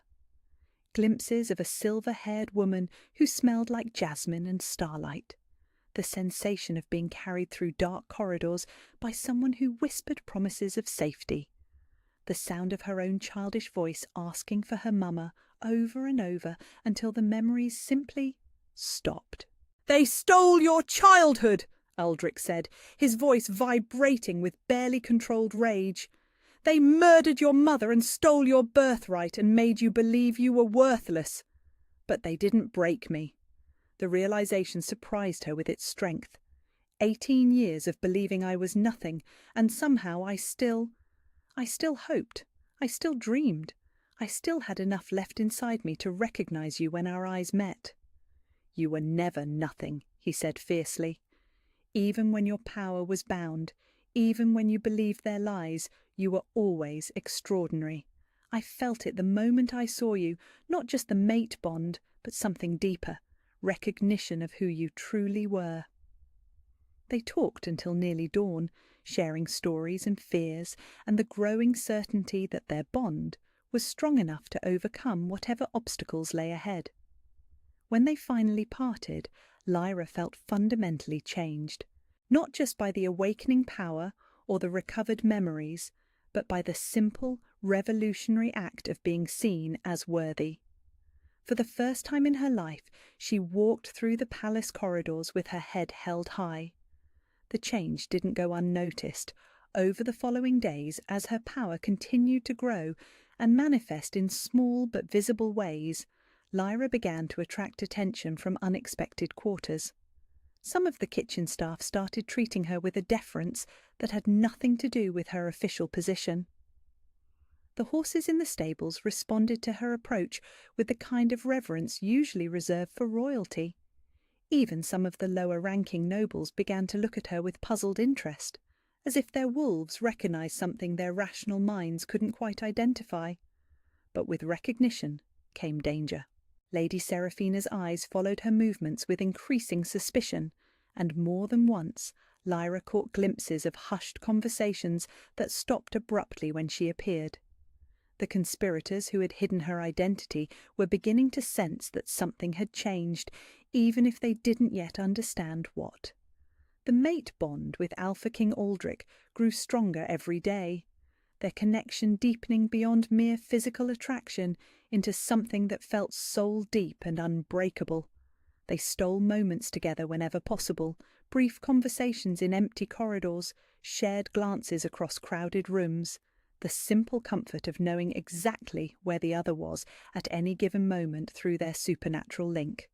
And through it all, her power continued to awaken. Silver light that pulsed beneath her skin during moments of strong emotion. Enhanced senses that let her hear conversations from impossible distances. And growing ability to command obedience from any creature with supernatural blood. The strength and speed that came with her wolf finally fighting its way toward the surface. She was becoming who she had always been meant to be. Elena's daughter, heir to the silver bloodline, a queen in every way that mattered. But becoming required surviving, and survival meant staying one step ahead of enemies who had already killed once to keep the silver bloodline buried. The game was changing, and Lyra finally understood that she was not just a pawn in someone else's political chess match. She was a queen who had simply been waiting for the right moment to reclaim her board. The poison came with her evening meal. Lyra had been working late in the stables again, finding comfort in the honest work and the way the horses responded to her growing power with gentle acceptance. When she finally returned to her chamber, exhausted and covered in hay, she found a tray waiting on her small table, bread, cheese, and a bowl of stew that smelled like heaven after a day of nothing but kitchen scraps. A kindness from one of the other servants, perhaps. Or so she thought, until she lifted the spoon to her lips, and every supernatural sense she possessed suddenly screamed danger. The stew smelled wrong, not spoiled, not unappetizing, but wrong in a way that made her newly awakened wolf recoil with instinctive terror. Beneath the rich scent of herbs and meat was something else, something that made her power flare in warning. She set the spoon down with trembling fingers, her heart racing as understanding crashed over her. Someone had tried to poison her. Someone had decided that the safest way to deal with the servant girl who was growing too powerful, too noticeable, too dangerous, was to simply remove her from the board entirely. And then her wolf exploded into consciousness. Silver light blazed from her skin like liquid starfire, so bright that she had to squeeze her eyes shut against the intensity. Power roared through her veins, ancient and magnificent and utterly beyond her control. She felt her bones shifting, her senses expanding, her very soul stretching to accommodate something vast and primal that had been locked away for 18 years.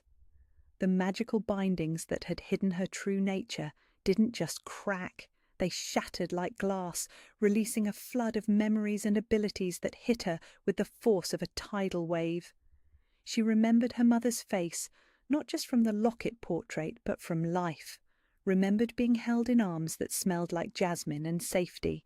Remembered a voice singing lullabies that resonated with royal power. She remembered the night of terror when that safety was torn away. Remembered being carried through dark corridors by someone whose face she still couldn't quite see. Remembered the moment when silver light was deliberately, painfully locked away inside her chest. And she remembered who had done it. Lord Blackthorn, Lady Seraphina's father, the man who had orchestrated her mother's murder and hidden her identity to protect his own stolen power. The poisoned stew burst into silver flames on the table, consumed by power that responded to her rage with devastating intensity.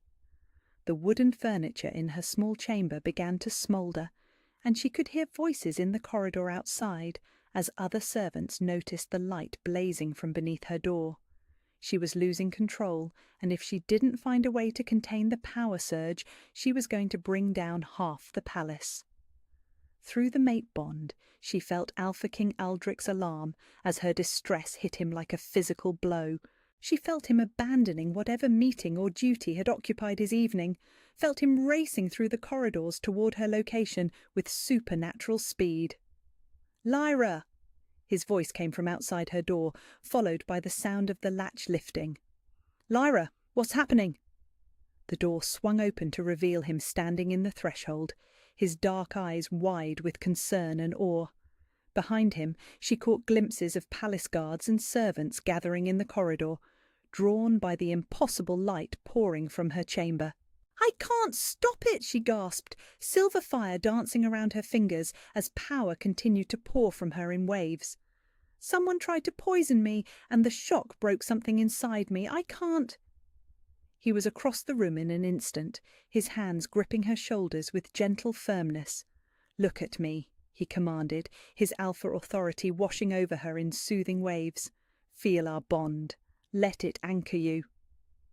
The golden thread between them pulsed with warmth and stability, giving her something to focus on besides the chaos of awakening power.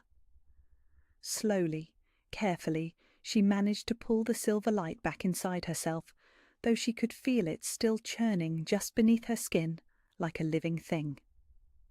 "Better?" he asked softly. She nodded, though her entire body was shaking with residual energy.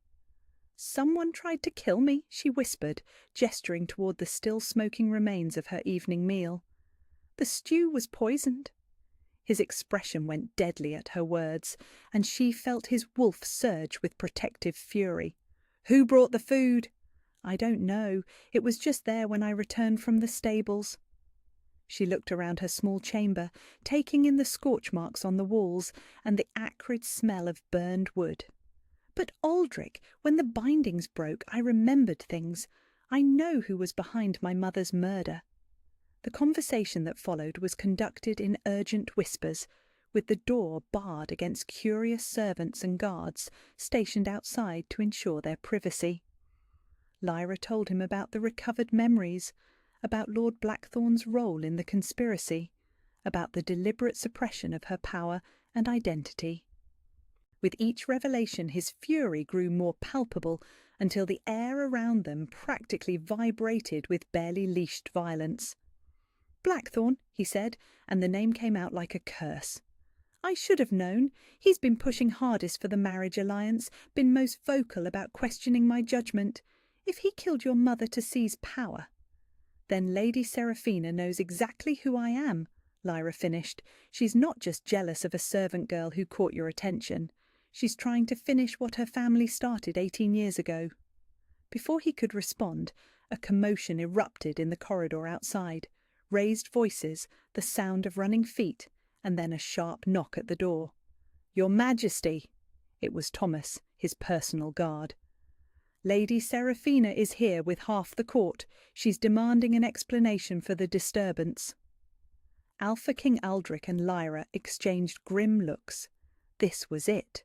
The moment when their secret would be dragged into the light, ready or not. "Let her in," Aldrich said after a moment, but keep the guards close."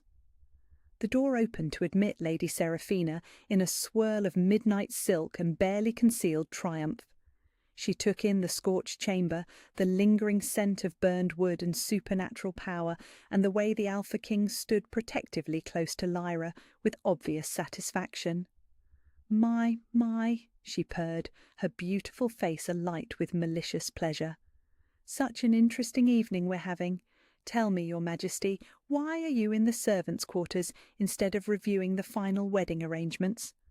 "Because someone tried to murder my mate," he replied, his voice carrying deadly calm.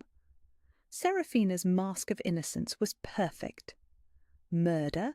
Surely you're being dramatic, though I suppose if a servant girl suddenly began displaying unusual abilities, some people might find that concerning." The calculated way she said it, the slight emphasis on unusual abilities, told Lyra everything she needed to know. Seraphina knew exactly what had happened tonight, because she had orchestrated it. "Unusual abilities," Lyra repeated softly, letting silver light begin to gather beneath her skin. "Is that what you call royal blood finally breaking free of illegal bindings?" For just an instant, Seraphina's perfect composure cracked. "I'm sure I don't know what you mean," she said, but her voice carried the slightest tremor. "Don't you?" Lyra stepped forward, power building in her voice with each word. "Tell me, Seraphina, what do you see when you look at me now?" The silver light blazed brighter, and this time Lyra didn't try to hide it. She let it pour from her like liquid starlight, let it fill the small chamber with the kind of ancient authority that made every supernatural being present instinctively want to kneel. Around them, the gathered courtiers gasped and murmured.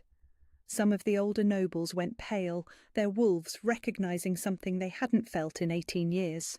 And Seraphina herself took an involuntary step backward, her hand rising to her throat, as if she couldn't breathe. "Impossible," someone whispered from the doorway. "The silver bloodline is extinct." "Is it?" Lyra asked, her voice carrying across the chamber with supernatural force. "Or was it simply hidden by those who murdered the rightful queen?" The accusation hung in the air like a blade waiting to fall. Seraphina's face had gone white, but her eyes blazed with hatred and desperate calculation. "You're insane," she said, but the words lacked conviction. "You're a servant girl having some sort of breakdown. There's no proof." "Isn't there?" Lyra reached for the locket hidden beneath her dress, the precious proof the oracle had given her. But as her fingers closed around the silver chain, Seraphina moved with viper-quick speed. "Sykes! Seize her!" she commanded the guards who had accompanied her. "She's clearly having some sort of magical episode. For the safety of everyone present, stand down." Alpha King Aldrich's voice cut through her orders with absolute authority. "Anyone who touches my mate will answer to me personally." The guards froze, caught between conflicting orders from two different sources of power, but Seraphina wasn't finished. "Your mate?" She laughed, but the sound was brittle and desperate. "Aldrich, you can't be serious. She's nobody. She's nothing. And even if she were someone, even if these wild claims had any merit, she would still be a threat to everything we've built." "Everything you've stolen, you mean?" Lyra said quietly. Seraphina's mask finally, completely shattered. "So what if we did?" she snarled, her beautiful face twisted with rage. "Your mother was weak. She cared more about peasants and servants than about strength and power. The kingdom needed stronger leadership." The confession hung in the air like a thunderclap. Around them, the assembled courtiers stared in shock as one of the most powerful noble families in the kingdom was revealed as regicides and usurpers. "There," Lyra said softly, silver power pulsing around her like a living crown. "Your proof, my lord." Her own words. Alpha King Aldrich's expression was terrible in its cold fury. "Lady Seraphina Blackthorn," he said formally, "you stand accused of high treason, regicide, and conspiracy against the crown. You are under arrest." But Seraphina was far from finished. "You think this changes anything?" she spat. "You think the other houses will simply accept her? She's still just a servant girl playing dress-up, and I'll be damned before I let some foundling brat steal what belongs to me." She pulled a dagger from the folds of her gown, the blade glinting with the same unnatural sheen as the poison that had been meant for Lyra's meal. Silver fire blazed in response to the threat, but Seraphina was already moving, the poisoned blade aimed directly at Lyra's heart. The attack might have succeeded, if not for the mate bond that connected Lyra and Alpha King Aldrich at the soul level. He felt the danger through their connection an instant before it manifested, felt her spike of terror, and reacted with inhuman speed.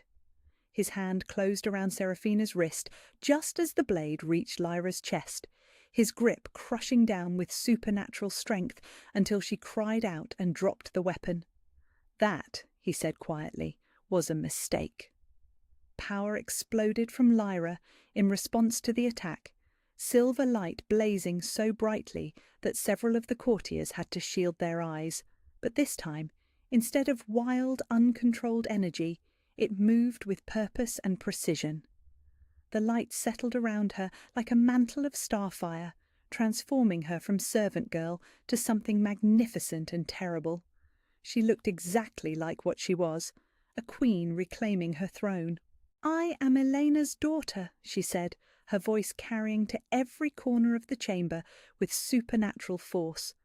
"I am the rightful heir to the silver bloodline, and I will not be murdered in the shadows like my mother was." The declaration echoed through the palace corridors, carried by servants and guards and nobles until the entire court buzzed with the impossible news. The lost princess had returned, the silver bloodline lived, and everything they thought they knew about their world had just changed forever. But in that scorched little chamber, facing down the woman who had tried to finish what her family started, Lyra felt only a deep, satisfied certainty. She was no longer the frightened servant girl who jumped at shadows and accepted abuse without question. She was Elena's daughter, and Elena's daughter bowed to no one. The War Council convened in the hour before dawn, while most of the palace still slept in blissful ignorance of how drastically their world had changed overnight. Lord Blackthorn sat at the head of the table in his private chambers, his face pale, but his eyes burning with desperate fury as he listened to his daughter's account of the previous evening's disaster. "She knows," Seraphina said, pacing before the fireplace like a caged wolf. Her perfect composure had cracked completely, leaving behind something wild and dangerous. "Somehow, she remembers, the bindings were supposed to be permanent." "The bindings were created 18 years ago by a court wizard who's been dead for a decade," interrupted Lord Howick, another member of the original conspiracy. "We always knew there was a risk they might weaken over time. The risk was acceptable when she was just a servant girl showing no signs of power," Blackthorn said coldly. "But a mate bond with the Alpha King? That changes everything. True recognition can break through almost any magical barrier." Around the table sat the 5 remaining members of the noble families who had orchestrated Queen Elena's murder and the subsequent cover-up. Lords Howick, Thorne and Vance, along with Lady Morwyn, all of them bound together by shared guilt and the knowledge that Elena's daughter represented not just political disaster, but potential death sentences for them all. "The girl has to die," Lady Morwyn stated flatly. "Tonight, if possible. Every moment she lives is another chance for her to grow stronger, to gather evidence, to turn the Alpha King completely against us." "It's not that simple anymore," Seraphina snapped. "She's under his protection now. His personal guard surrounds her at all times, and after last night's display, half the palace is whispering about the return of the silver bloodline. If she dies suspiciously now—" "Then we make sure it doesn't look suspicious," Blackthorn cut her off. "We've spent 18 years building our power base. We have allies, resources, connections that she lacks. The key is moving quickly before she has time to consolidate support." Lord Thorne leaned forward, his weathered face grim with calculation. "What about the Alpha King himself? His infatuation with the girl threatens everything we've worked toward. The Eastern Alliance, the trade agreements, the military positioning, all of it depends on your marriage to him, Seraphina." "Aldrich won't abandon her willingly," she admitted, hatred dripping from every word. The mate bond is too strong, and now that he believes she's legitimate royalty, he sees their union as both personal fulfillment and political advantage. We have to make him choose. Choose? Lady Morwen's eyebrows rose. Seraphina's smile was cold and calculating.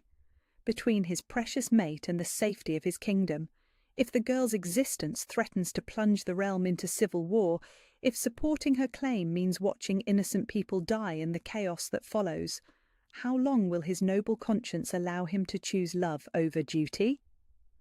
The plan that emerged from their desperate council was as ruthless as it was comprehensive. Professional assassins would be hired from outside the kingdom, killers with no connection to the conspirators that could be traced back to them. The Alpha King's most loyal guards would be targeted for elimination, removing the protective barrier around Lyra. And most importantly, they would begin spreading carefully crafted propaganda designed to turn the other noble houses against the idea of a returned royal bloodline that threatened their own accumulated power. "The story writes itself," Blackthorn said with grim satisfaction. An unknown girl appears from nowhere, claiming to be the lost princess, but offering no real proof beyond magical displays that could be faked by any skilled witch. She's bewitched the Alpha King with forbidden sorcery, turned him against his own council, threatened the stability of alliances that have kept the peace for nearly 2 decades. The kingdom faces a choice between order and chaos, and we represent order. By the time the sun rose over the palace grounds, messages were already being dispatched to allies throughout the realm. Gold changed hands in dark taverns, hiring the kind of men who killed for coin and asked no questions. And in drawing rooms throughout the noble quarter, carefully worded conversations began planting seeds of doubt about the servant girl who claimed to be a queen. But Lyra was no longer the naive, powerless victim they had manipulated for so many years. In the Alpha King's private study, she sat surrounded by ancient books and scrolls, her newly awakened memories helping her piece together evidence that had been scattered and hidden for nearly 2 decades. The locket her mother had worn contained more than just portraits and official documents. Hidden within its silver casing were the names of every conspirator, written in Elena's own hand during the final days when she realized the danger closing around her. "She knew they were planning to move against her," Lyra said quietly, running her fingers over her mother's familiar handwriting. "Look at this. Dates, times, overheard conversations. She was gathering evidence right up until the end." Alpha King Aldrich studied the documents with growing fury. "Blackthorn, Harwick, Thorn, Vance, Morwen, 5 of the most powerful families in the kingdom. Your mother was trying to build a case for treason charges. Instead, they killed her before she could present it." Lyra's voice carried a pain that 18 years hadn't dulled. "But they made one crucial mistake. They let me live, and now everything she died trying to prove is here in black and white." The evidence was damning, but evidence alone wouldn't be enough. The conspirators still held significant political power, still commanded the loyalty of their houses and the respect of their allies. They would fight back viciously, and they wouldn't hesitate to use any weapon at their disposal. "They'll try to kill you again," Aldrich said, stating the obvious with grim certainty, "and this time they'll be more careful about it." "Let them try." Silver light flickered around her fingers as power responded to her emotional state. "I'm not the helpless child they murdered my mother to silence, and I'm not the broken servant girl they shaped me to be. They want a war, they can have one." But even as she spoke the brave words, Lyra felt the weight of what lay ahead. The conspirators had 18 years to entrench themselves, to build alliances and accumulate resources. They had professional killers and political connections, and the kind of ruthless pragmatism that came from having already committed murder to protect their interests. What did she have? Awakening power that she barely understood. A mate bond with a king who was himself politically isolated, and memories of a mother she had barely known. The first assassination attempt came that very afternoon.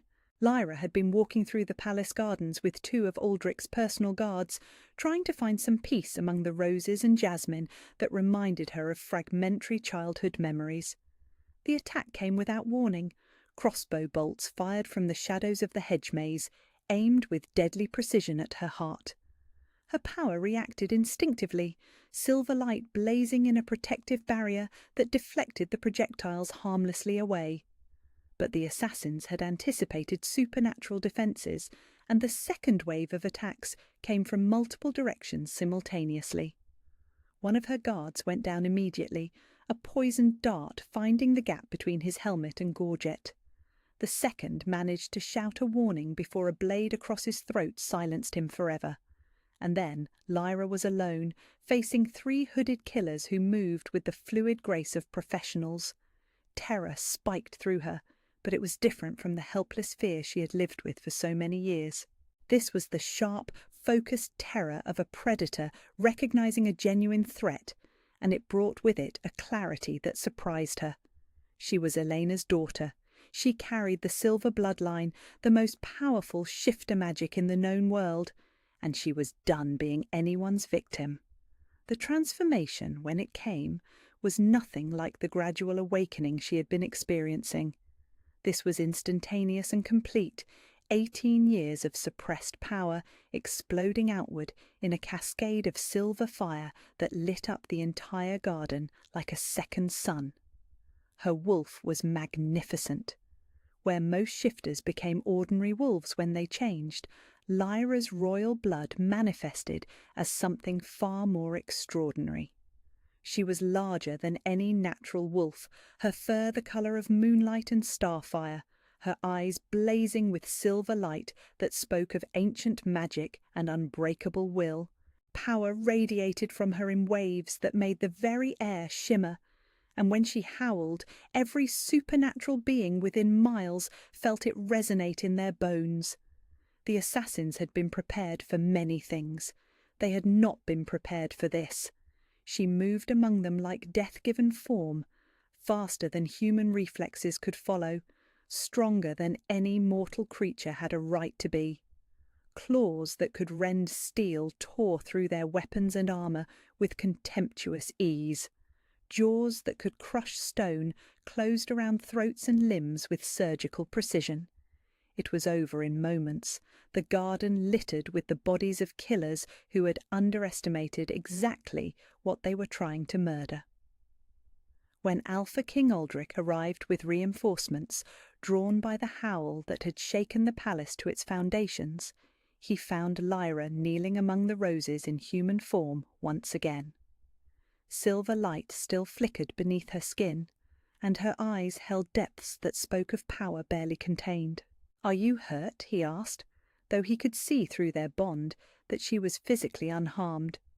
"No," she said quietly, "but they killed your guards, good men who died protecting me."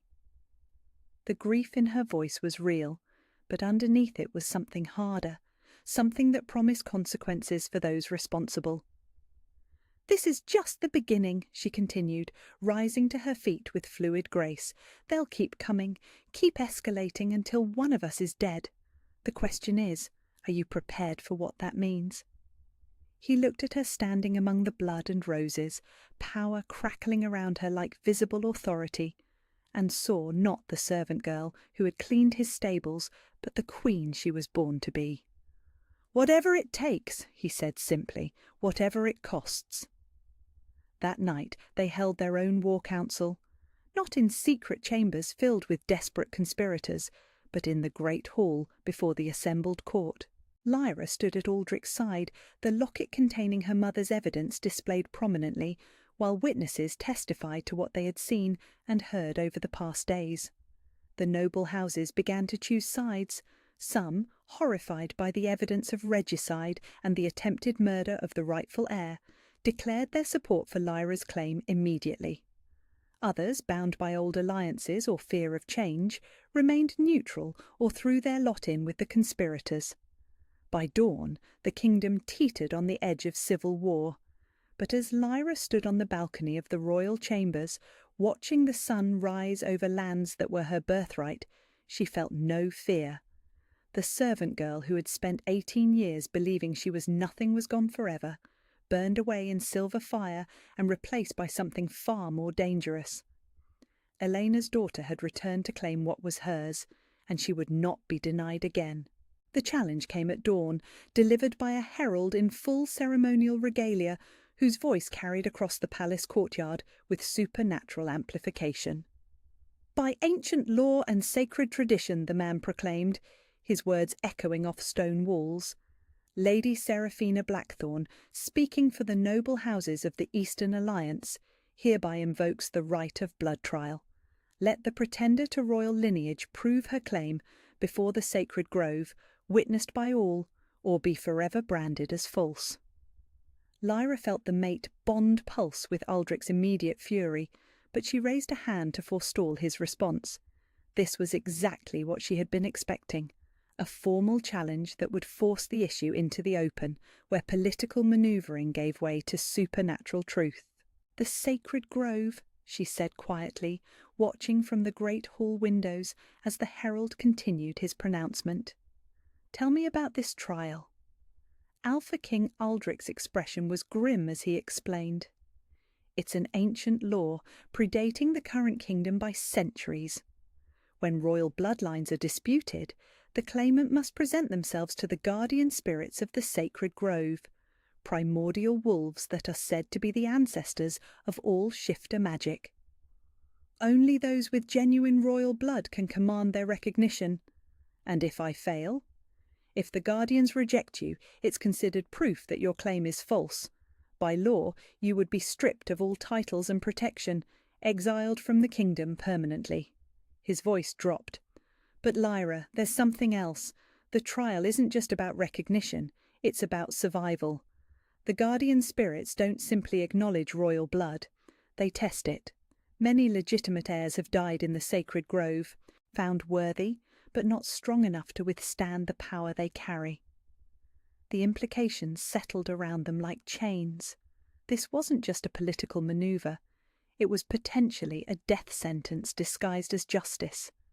But refusing the challenge would be seen as an admission of fraud, destroying any hope of claiming her birthright. "How long do I have to prepare?" she asked. By tradition, the trial must take place within 3 days of the formal challenge. He moved to stand behind her, his hands settling on her shoulders. "You don't have to do this. We could leave, find another way to—" "No." The word came out harder than she intended. "I am Elena's daughter. I carry the silver bloodline. If the guardian spirits are truly the arbiters of royal blood, then they will recognize me. And if they don't—" She shrugged. "Then maybe Seraphina is right, and I am just a servant girl with delusions." But even as she spoke the words, she didn't believe them. The power that sang in her veins, the memories that grew clearer every day, the way every supernatural creature she encountered automatically deferred to her presence. All of it pointed to the same truth. She was exactly who she claimed to be. The question was whether she was strong enough to prove it.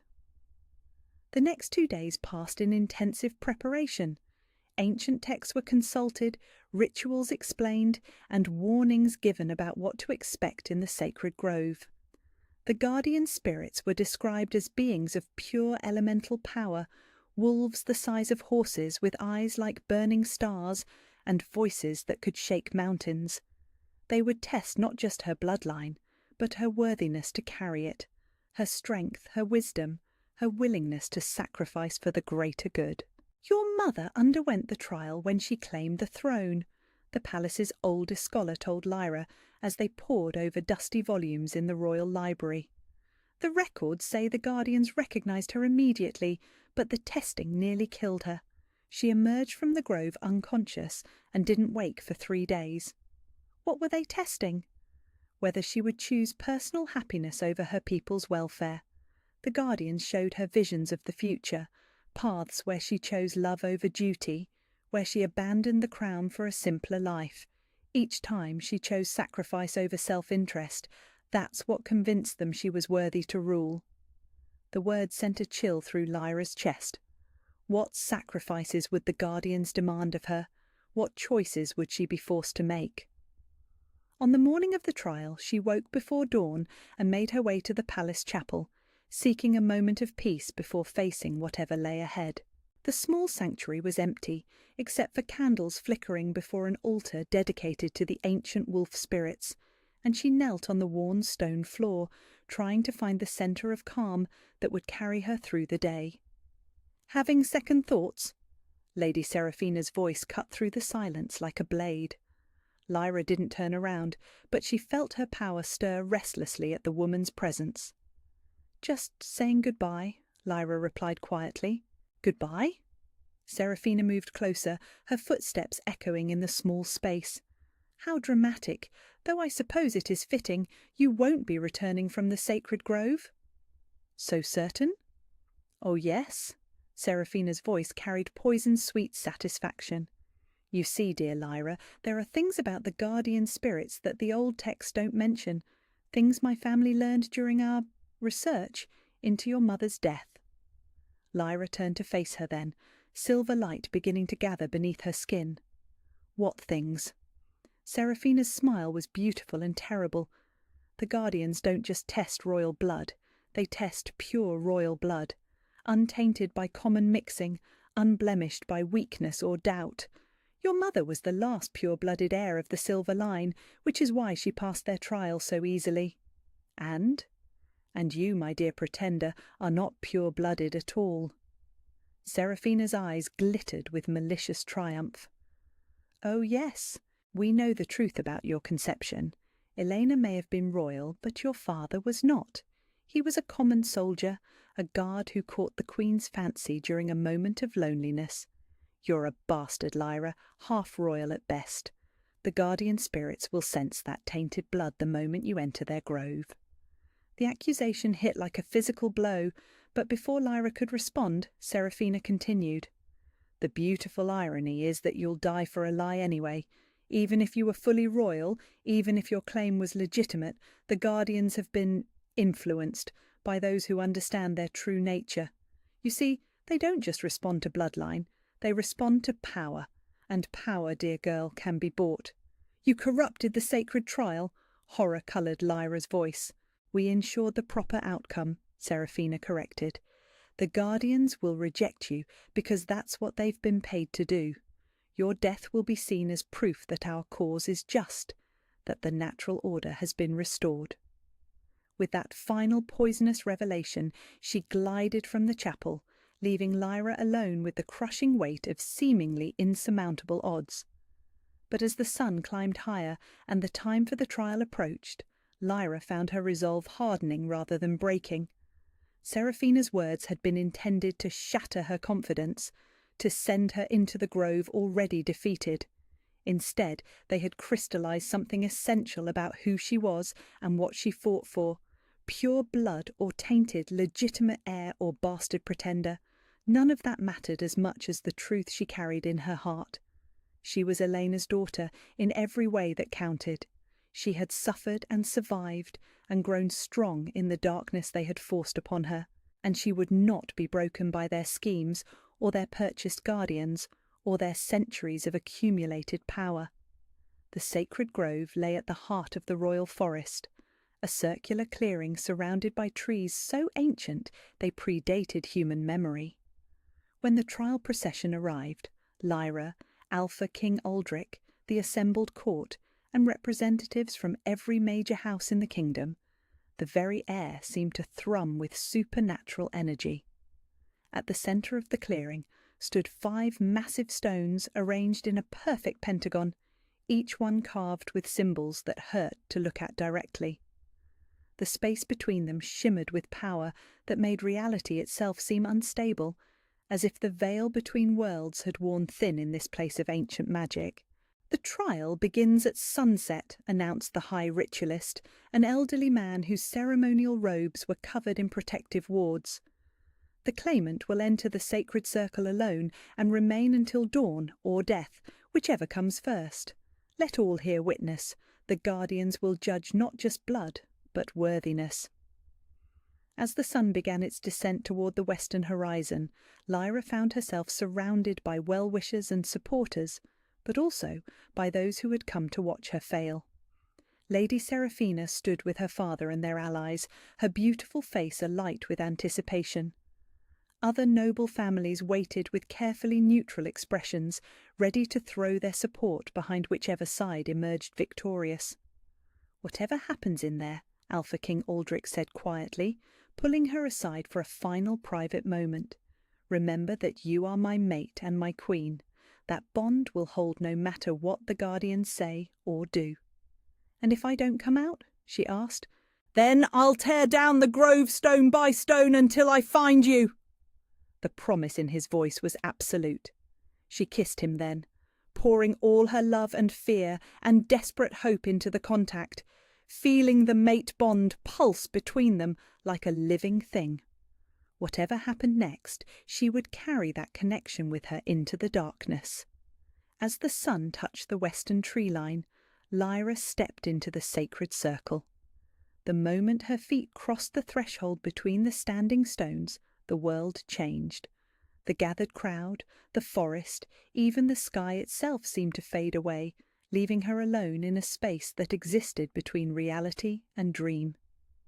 Mist swirled around her ankles, and the temperature dropped until her breath misted in the suddenly frigid air. And then they came. The guardian spirits materialized from the mist like nightmares given form. 5 wolves the size of draft horses, their fur ranging from snow white to midnight black, their eyes blazing with the light of dying stars. Power radiated from them in waves that made her knees buckle, ancient and terrible and utterly indifferent to human concerns. But as they circled her with predatory grace, studying her with those burning eyes, Lyra felt something unexpected. Recognition, not just acknowledgement of her bloodline, but something deeper. These weren't corrupted guardians bought with gold and promises.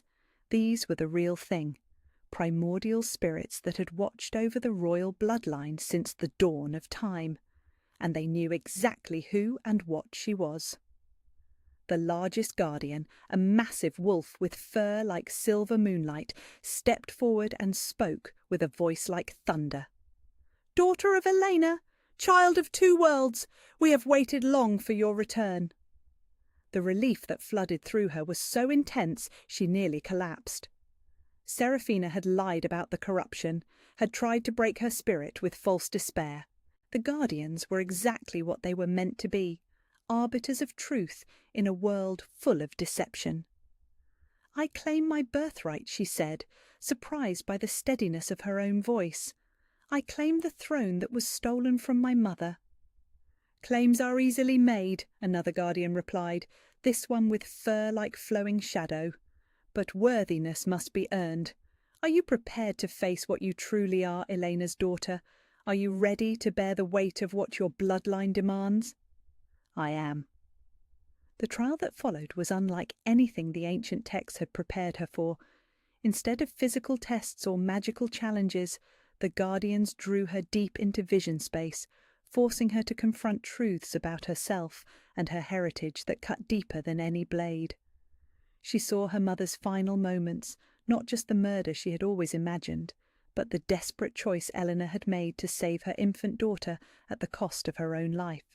She felt the agony of the magical bindings being placed on her, the sacrifice of her own identity to keep her alive in a hostile world. She experienced the loneliness and suffering of her childhood from a new perspective, understanding for the first time that every cruelty, every dismissal, every moment of believing herself worthless had been designed to keep her hidden and safe. The conspirators hadn't just suppressed her power, they had unknowingly protected her by ensuring she never drew attention to herself. And she saw the future that awaited her if she claimed the throne, not glory and ease, but endless responsibility, difficult choices, and the burden of carrying her people's welfare on her shoulders until the day she died. "Will you accept this burden?" the Silver Guardian asked. "Will you choose duty over happiness, service over self, even when the cost breaks your heart?" "Yes," she whispered, and meant it with every fibre of her being. The transformation that followed was unlike her previous shift into wolf form. This time, the change went deeper than flesh and bone, reaching into the very essence of who she was.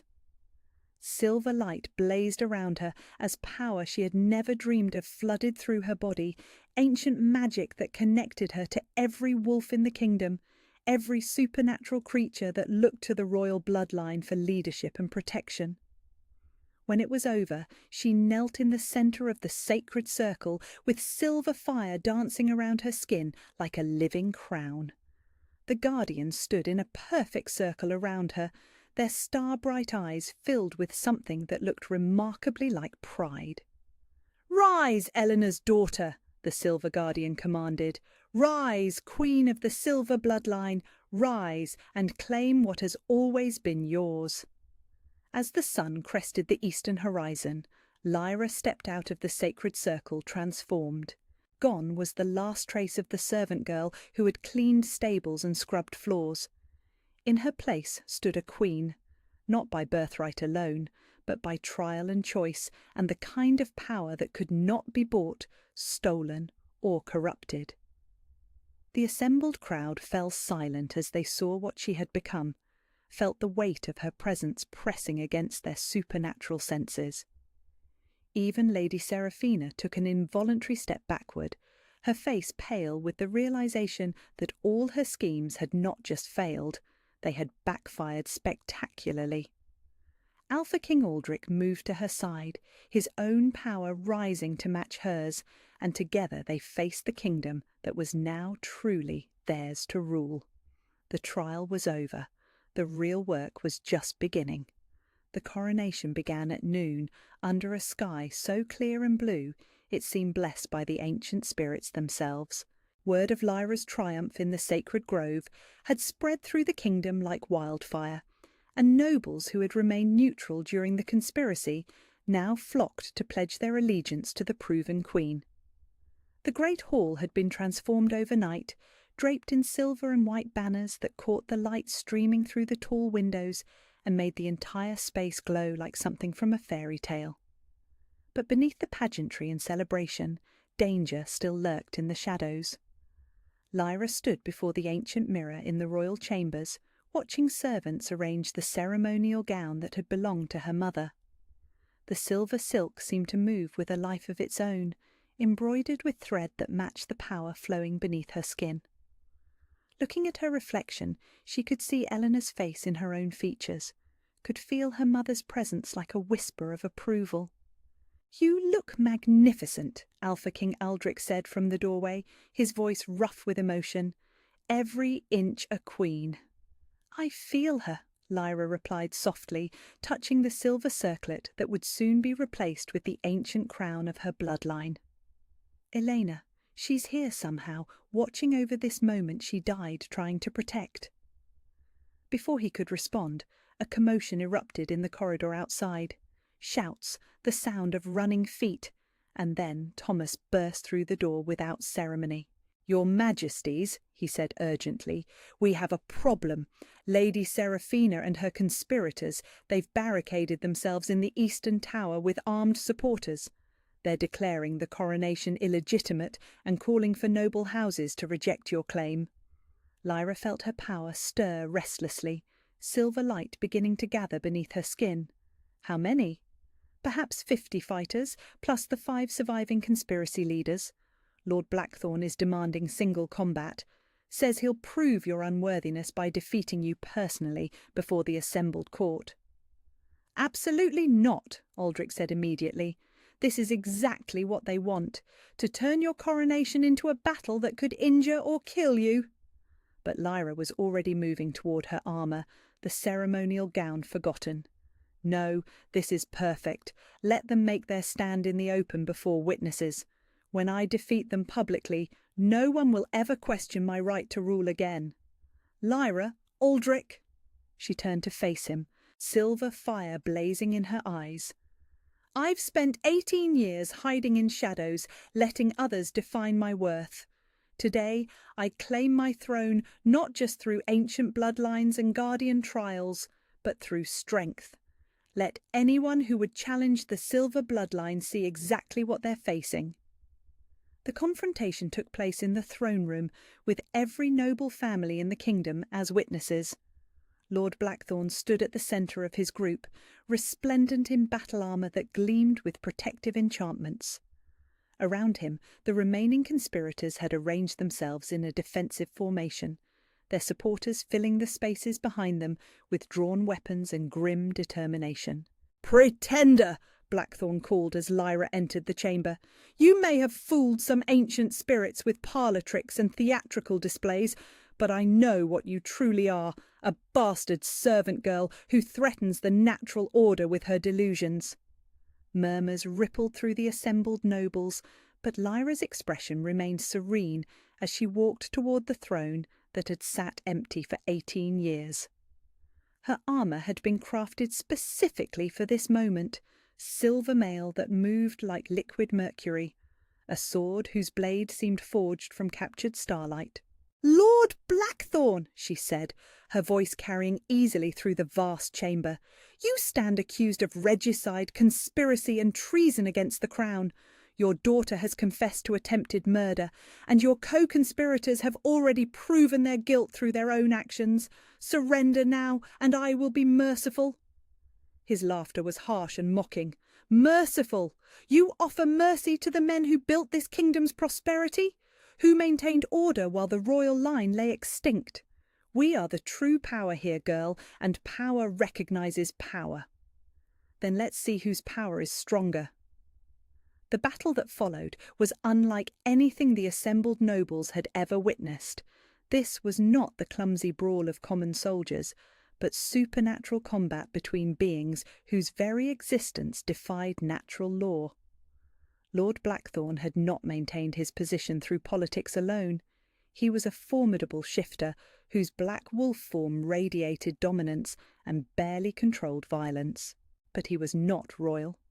When Lyra's silver wolf emerged in the centre of the throne room, the temperature dropped 10 degrees, and every supernatural being present felt their knees want to buckle.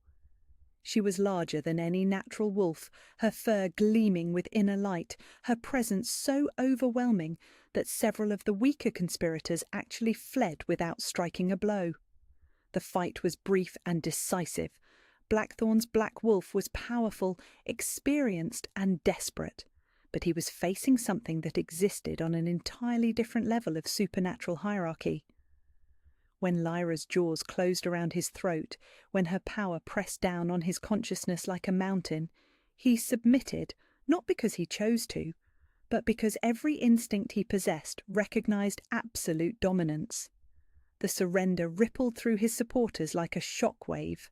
Weapons clattered to the floor as men who had been prepared to die for their cause suddenly found themselves unable to maintain their rebellion in the face of such overwhelming authority. "It's over," Lyra said, returning to human form while keeping one hand pressed against Blackthorn's throat. "The conspiracy dies here today. Those who participated will face justice, but those who lay down their arms and swear fealty will find mercy." One by one, the remaining fighters knelt. Lord Harwick, Lady Morwen, Lords Thorne and Vance, all of them bowing before the power they had tried so hard to suppress. Only Lady Seraphina remained standing, her beautiful face twisted with rage and desperation. "This isn't possible," she snarled. "You're nobody. You're nothing. I won't bow to a servant girl who thinks she can play dress-up as royalty."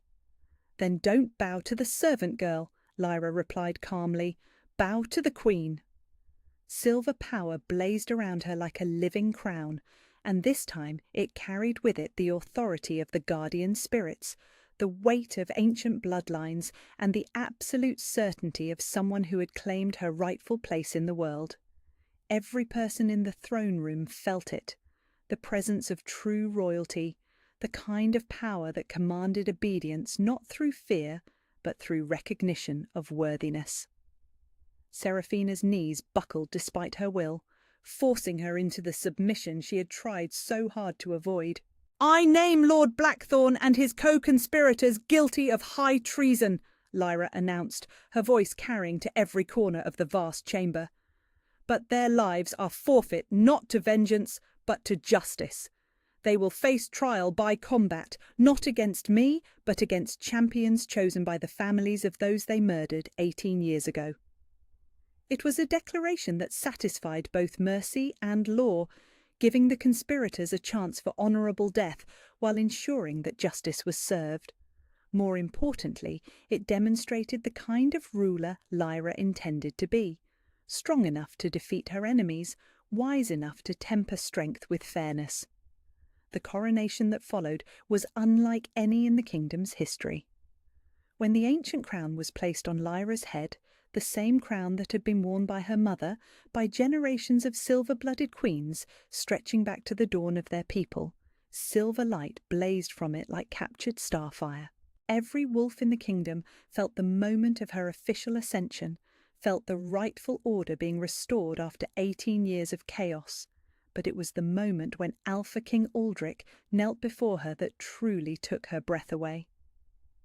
"My queen," he said formally, though the mate bond between them pulsed with intimate warmth. "My heart, my soul, my equal in all things. Will you honour me by accepting my hand in marriage? Will you let me serve as your king consort, your partner in ruling this kingdom we both love?" The proposal was a formality.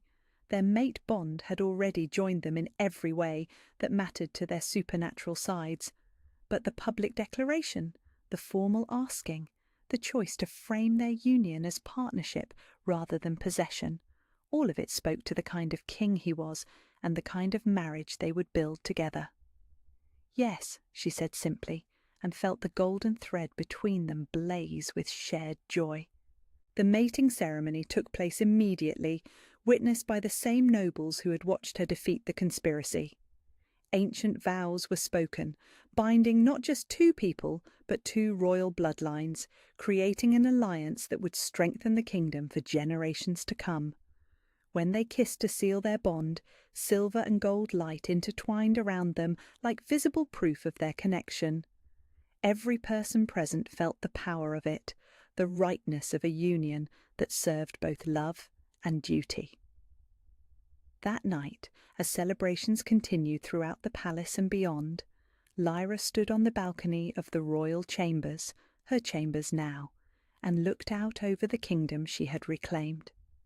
Somewhere in the darkness below, people who had dismissed her as worthless now slept under the protection of the crown she wore. Noble houses that had plotted against her were learning to navigate a world where royal blood could no longer be denied or suppressed. "Any regrets?" Aldrich asked, joining her at the balcony rail. "About which part? Claiming my birthright, defeating the people who murdered my mother, marrying the most powerful man in the kingdom?" She smiled, feeling more complete than she had ever imagined possible. "No regrets. Even though it means no more quiet servant's life, no more hiding in shadows. Especially because of that." She leaned into his warmth, feeling the mate bond hum with contentment. "I was never meant to be invisible, Aldrich. I was meant to stand in the light and help others find their way out of the darkness." In the distance, church bells began to ring, announcing the dawn of a new era. Queen Lyra, first of her name, sovereign of the silver bloodline, beloved mate of the Alpha King, stood ready to face whatever challenges awaited her rule. She was Elena's daughter, and Elena's daughter bowed to no one, but served everyone with the fierce love of someone who knew exactly what it felt like to have nothing, and would ensure that no one in her kingdom ever felt that way again.